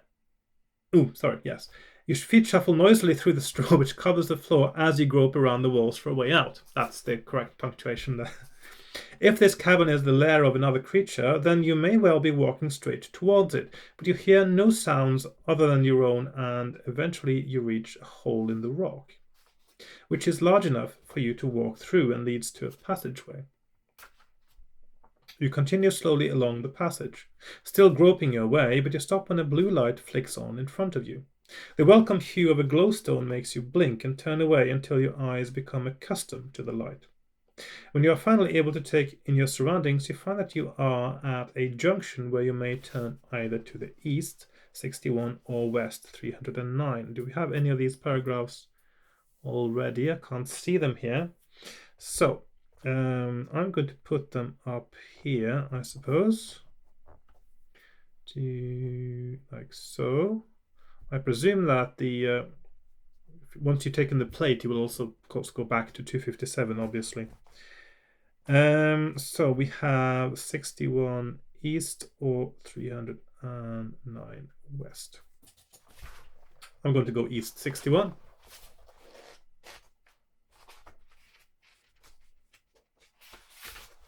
You turn east and follow the passageway. You pass under a narrow archway and find yourself in an open room, which is well lit by torches fixed high on the walls. Torches fixed high on the walls. Okay, torches are used for temporary lighting,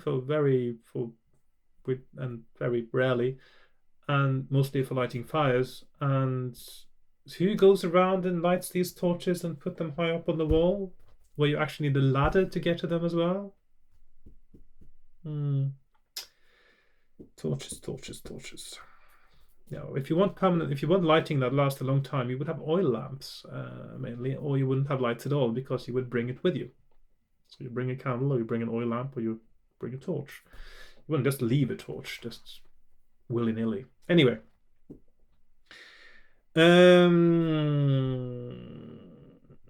You look around for a way onwards, but the only passage leading from the room is the one you arrived along.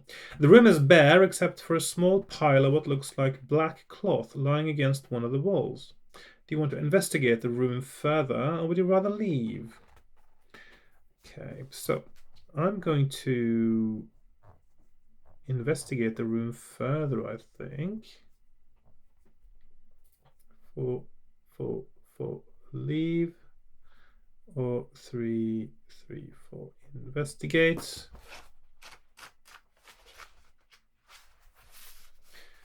You wander around the room, but there is nothing particularly remarkable about it.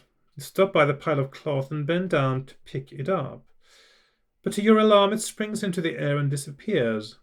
Astonished at this strange occurrence, you look around the room for signs of the cloth. The flickering shadows make your search more difficult and make your search more difficult, and in the end you shake your head and ignore the incident. You begin to move off towards the archway when you suddenly feel a sharp stabbing pain in your back. You spin round, roaring loudly to face your attacker. There is no one there, but drops of dark liquid rolling off your back and dripping onto the floor confirm that you have certainly been injured. You must lose 2 stamina points, so -2 stamina. As you search around trying to spot your attacker, you get your first warning of the phantom you are facing. Your shadow shifts against the wall, and as it does so, it reveals another shadow, trying to remain concealed within your own. A spindly arm rises above your shadow with a sharp knife clutched in its hand. That's quite a compelling drawing there as well. You leap to one side as the arm descends. The knife catches your shadow's arm as you jump away, and dark blood seeps from between the scales of your arm. You must lose 2 more stamina points, so -4 stamina actually. What do you want to do now? Would you attempt to fight the deadly shadow stalker you're facing? If so, turn to 34. If you want to grab for the torches, turn to 379. If you prefer to flee from the area, turn to 242. Let's see, first reduce stamina by 4 points, like so, and then we put the options up. So I've got 3 options. I'm just going to put them up there, I think. Make a little bit of space because I don't know what else is going around here yet. 34, 379, or 242. So that's fight, torch, flee. They do seem to stay in the shadows. A torch could make me manipulate the shadows, maybe. I'll try to grab a torch.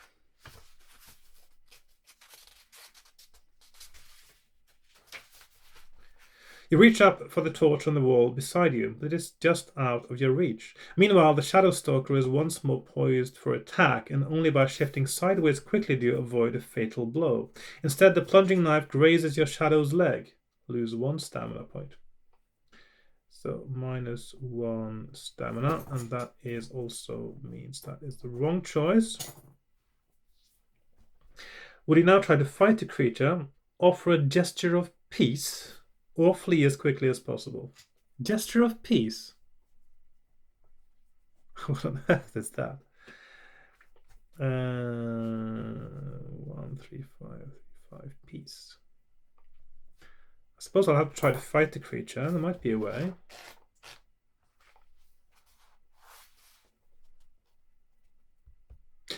Once more, oh, actually, I lost 1 more stamina, didn't I? 14. Once more, the Shadow Stalker raises its knife and plunges it down into your shadow. Again, you try to leap aside, but this time its blow grazes your chest. Lose two more stamina points. You try anticipating where the creature will be and slashing it with your claws, but your blow cuts through thin air. The Shadow Stalker does not even try to avoid you. Again, you slash ineffectually, and this time the creature plunges its knife into your shadow's back. The pain shoots through your body. You lose 3 stamina points. That's a total of 5 stamina points. Now you must decide what to do. You try to escape, or to stop your attack and try to make peace with the shadows. Okay, so we got those options. So flee or peace. Okay. And that's another 5. So that is, I'm down to 9 stamina there. Is it possible to make peace with a Shadow Stalker, and how on earth am I supposed to do that? Is it possible to use my crystal club thingamy? Will that help? One wonders. Probably not.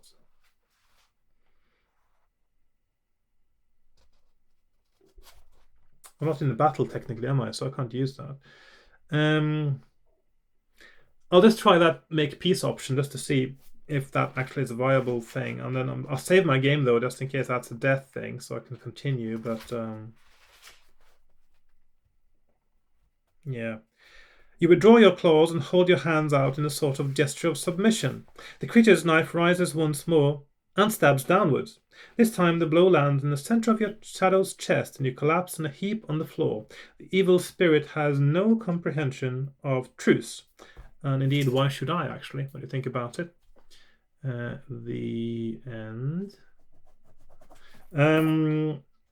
It knows only that it must bring death to any living thing it encounters, for this is the way of the Shadow Stalker. So that was, of course, I saved my game now, so I'm instead going to try to flee and see what happens. So, and if I die one more time now, I'm going to call it the day, I think, but not quite ready yet. In a state of panic, you lumber towards the door as quickly as you're able. The Shadow Stalker, however, is quicker, and its knife finds your back as you flee. Lose 3 stamina points. So -3 stamina. So that's down to 6 now. When you reach the archway, your 2 shadows separate. The Shadow Stalker becomes faint as the light fades. In the light of the glowstones, you hardly cast a shadow at all, and this seems to worry the creature. It slips back along the wall into the room and settles on the floor. You blink and look again. The creature now looks like a pile of black cloth. You turn and leave the room, still not certain of what has happened. Eventually you reach the junction and continue westwards. Turn to 309. So that means that this is 309 there. And if I am correct now in my assumption, that means this whole bit there is, yeah, exactly. So if you do leave, you also go back to 309, which means that turning east here is in itself completely the wrong choice. There is nothing there for you of benefit. So 309 it is.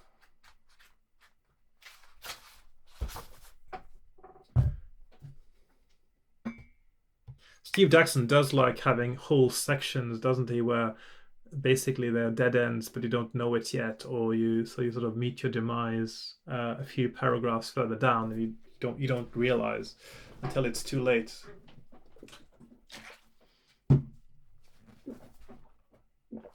The passage continues west, then turns sharply to the right. A few paces along the corridor, you reach a junction where you can go either west or north. And do we have any familiar numbers? Doesn't look like it. So I'm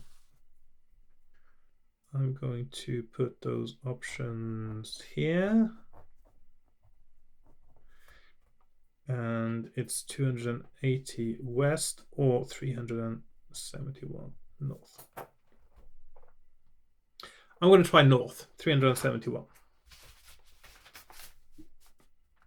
The passage runs straight ahead until you reach a junction where you may continue north, east, alternatively may return to the previous junction and turn west. Okay, north 144. I still haven't got any of those numbers here. So again, we have north and east. Let's see where I put these without cramping my map too much. If I put those, let's put them there.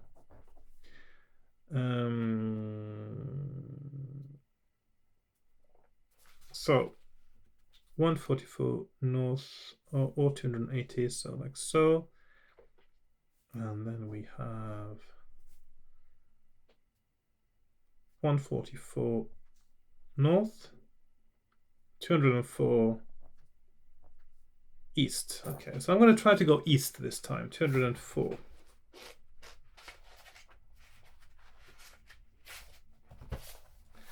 The passage runs straight ahead until you reach a solid wooden door. It is locked and looks much too sturdy for you to break down, but in the center of the door is a huge metal plate with a heavy ball pivoted above it.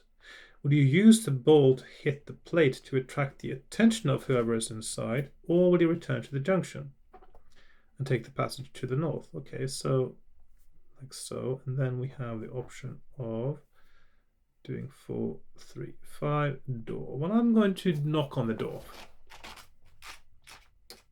What's the worst that could happen?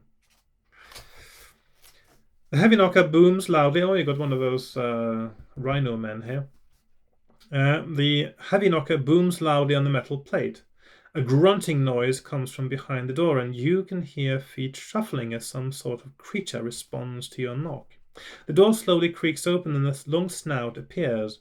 Small pig-like eyes peer out at you from behind the single tusk which stands in the middle of the rhino man's face. The door opens wider, and you can see the creature's stout, heavily armed torso and legs. It speaks to you. Chep feppen offen. Whoop twab shint fjab the fape who huffled.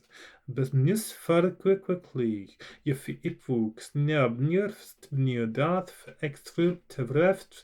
Renuim mft jibst liet port flurfnufsjast it whoop lips toy wrop ngwef.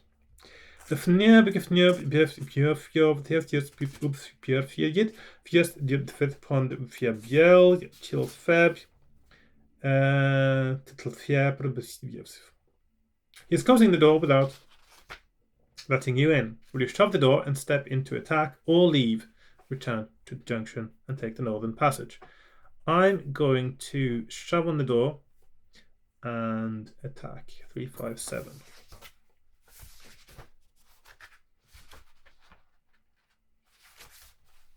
You kick the door back and slash out at the rhino man. You must resolve this battle. So, oh, it just occurred to me I don't have much stamina left. Better be a bit careful here. He's got 8, 9. I've got 11, 6, of course. Only 6 stamina left. I've got a 3 skill point advantage. He rolls 8, I roll 9. He rolls 7, I roll 12, and he's dead. There we go, doubles. If you defeat the creature, you may search the guard room. As the rhino man was about the same size as you may wish to take something from the room. If you take a dusty brown sack, turn to 250. If you take a metal breastplate, turn to 415. Okay.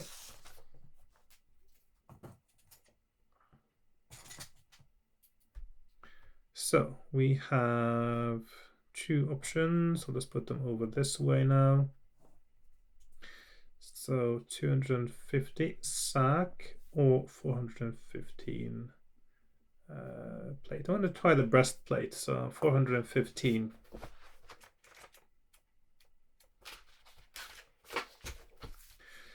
You fumble about with the breastplate, and eventually it slips over your shoulder and stays in place. It will be a useful defensive piece, and while you are wearing it, you may add 2 points to your attack strength during each attack round. That's quite a lot, actually. So plate +2. But it does not fit perfectly and makes moving your arms awkward. While you are wearing it, you must deduct 1 point from your skill score. Ah, yes, okay. Plate +2, -1. Okay, so that means that in combat I've got 1 extra skill point, and for other purposes I've got 1 less.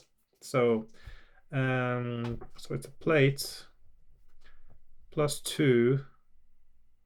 Well, in effect, then it's a +1, isn't it? Because yeah, +2 -1. So let's just put that skill. 12 in combat, and 10 at other times. Yeah, why not? That's a nice way to do it, actually, to balance things out a little bit. You may now leave the guard room by turning to 394. Okay, that's a different paragraph than the other one, 394. So maybe something happens now. Let's see, 394.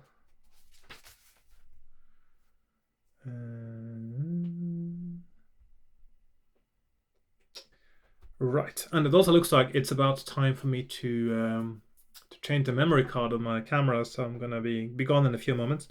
Although there are 3 doors leading from the guard room, you ignore the one to the south. Will you leave via the door in the north wall or the door in the west wall? Okay, so there are some other options now.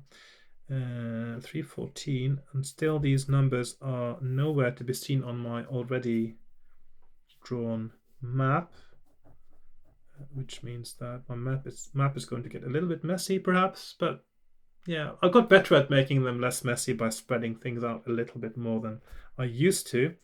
So west 116 or north 314, north, west.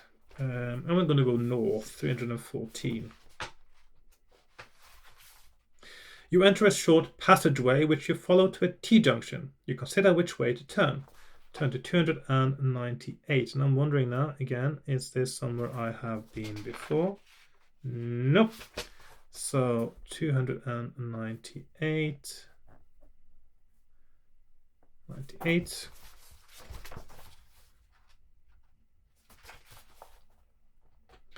You decide to choose the eastward passage, and you follow it to a sharp bend to the right. Almost immediately after the bend, you find yourself at the foot of a staircase, and you climb the stairs carefully.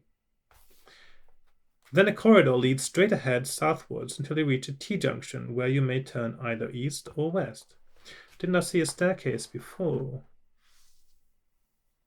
Somewhere. Just wondering. No, it doesn't look like it. So again, it is not a place I've been before. I'm just wondering now, where is the choke point? Where do I get back to a path I've been before? Are these completely separate? I don't know yet. So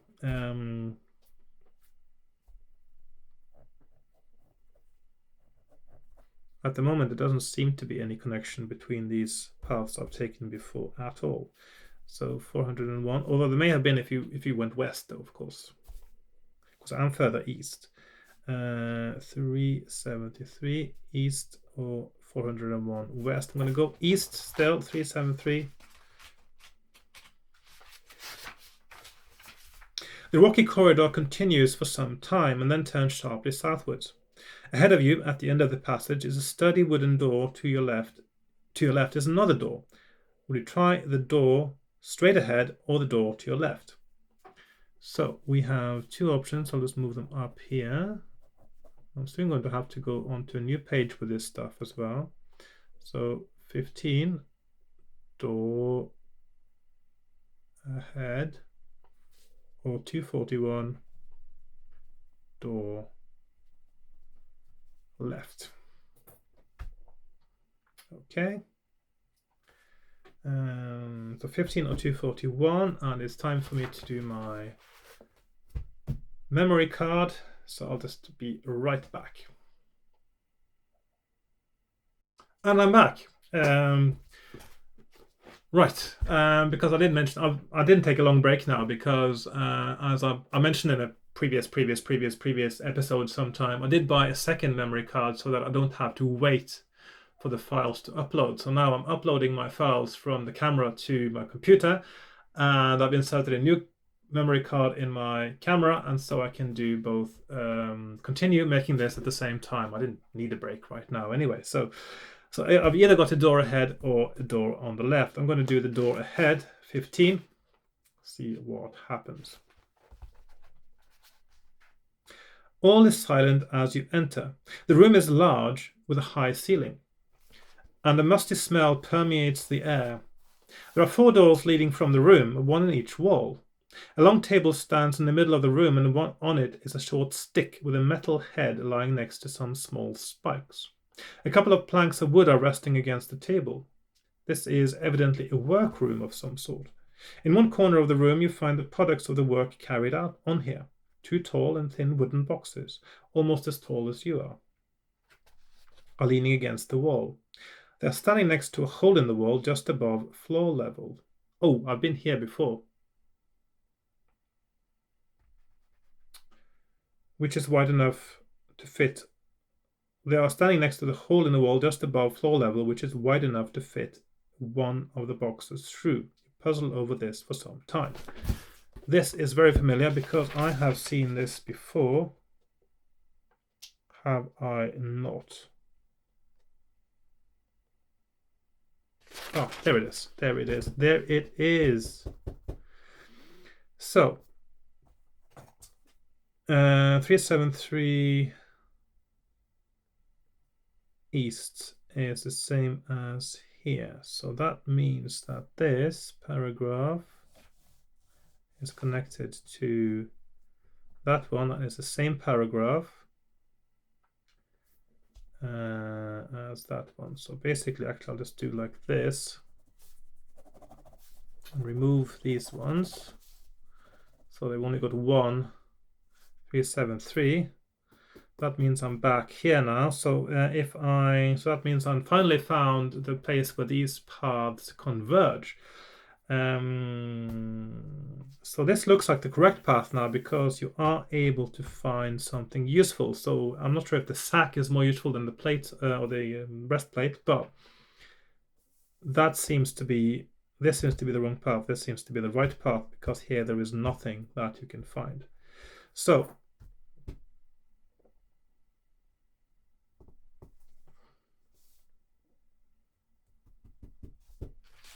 right. So we have the options. Look inside the boxes, which isn't a good thing to do. Investigate the hole in the wall. Ignore what you see. If you ignore what you see, you certainly seem to be going on. Certainly seems to be a safe thing to do. Shall I investigate the hole in the wall this time? Yes, I will. So I'll check out the hole in the wall, which I didn't do last time I was here. You poke your head through the hole in the wall and take a deep breath. The foul air makes you cough deeply. You can hear far below the sounds of running water, and the smell coming from the filthy river is overpowering. You pull yourself back into the room. We now investigate the boxes. Push the boxes into the hole in the wall or leave the room. So we've got another option there that we haven't seen before. 322. Push the boxes. I'm not sure if that's worth it because there was this creature in one of the boxes that cursed me. So I'm going to leave that for now. And I'm going to go 436 and ignore them. Okay, so you have 4 doors to choose from. Will you try the door in the east wall, the west wall, the north wall, or the south wall? So what do we know about the path onwards? There is nothing I have seen in the path onwards that seems like an essential item.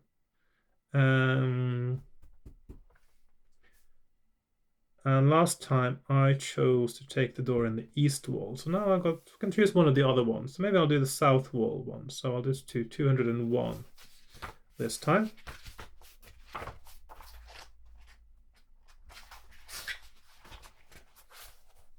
The door in the south wall opens to reveal a short, narrow corridor.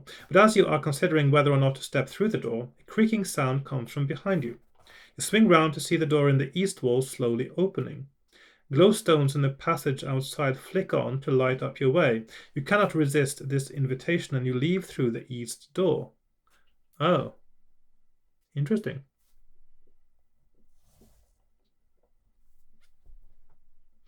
Just out of curiosity now, what happens if you do the other doors? I'm just wondering if it's exactly the same thing happens.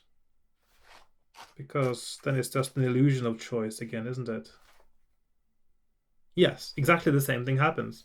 All the doors lead to the east door. And nothing else happens really. So you open any of the doors and you see the glowing, the east door opens and the glowing is coming from it and you are tempted by it and your instinct overrules your reason, I suppose. You just have to go onwards.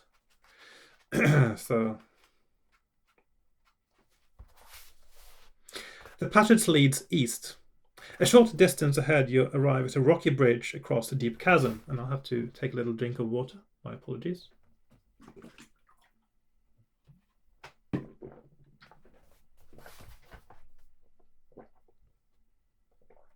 Far below, you can hear the sloshing of a slow-moving river, and you step up to the edge of the bridge to get a better look.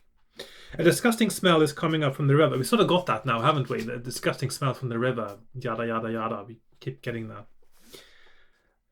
And as this hits your nostrils, you stagger a few paces backwards. But this is the only way on. The bridge is narrow and wet from the moisture in the air. No doubt it is slippery too. Nevertheless, you have no choice. You hold your breath and step onto the bridge, but halfway across you lose your footing. Test your luck, and I rolled 12. That is definitely not being lucky. So we're going to see a different thing happening now than last time.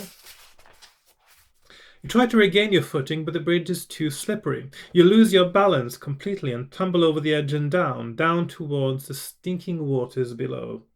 The current drags you down, and your lungs fill with the putrid waters of the bilge water.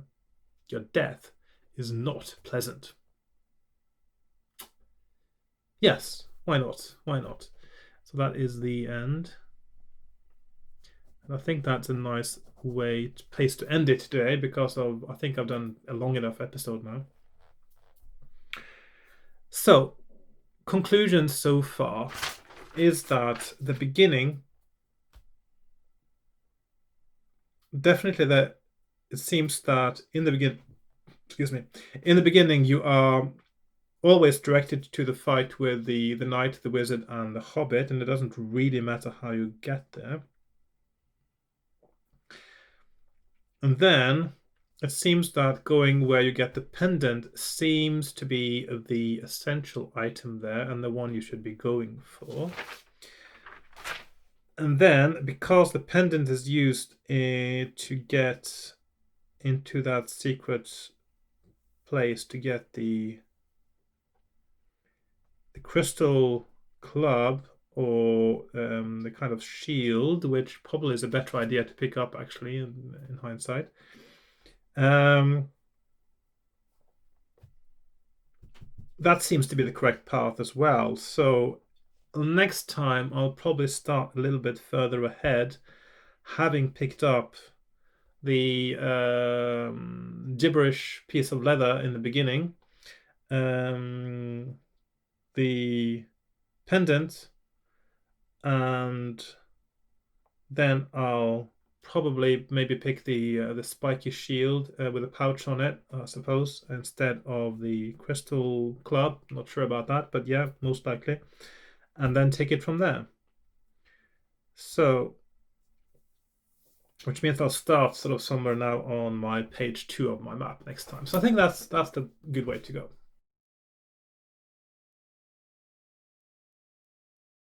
Right, so there we have it, episode 4 now of Creature of Havoc, which is still a really entertaining and interesting book, I find. And I still don't know what's going on. It seems like it's quite a hard book as well. There are lots of... I found several places you can die now, several dead ends, and things that can kill you. So it's definitely not an easy one, but I feel that I'm managing to get a better overview of what I find the most exciting thing about these books in the end, which is the puzzle of finding the right or the best path through. And I feel I'm progressing. And of course, it does have heaps of atmosphere and originality as well. I really like that way that the item, the pendant, is used. The amulet, the talisman was the word used. Yes. How it is presented as a clue with a relative paragraph reference. Really like that concept, and it's something that I probably will adopt in my own gamebook writing when I get to it. Still doing a lot of preliminary work to do with the world building and things like that, which I will get back to in future episodes of writing a gamebook, my writing a gamebook series.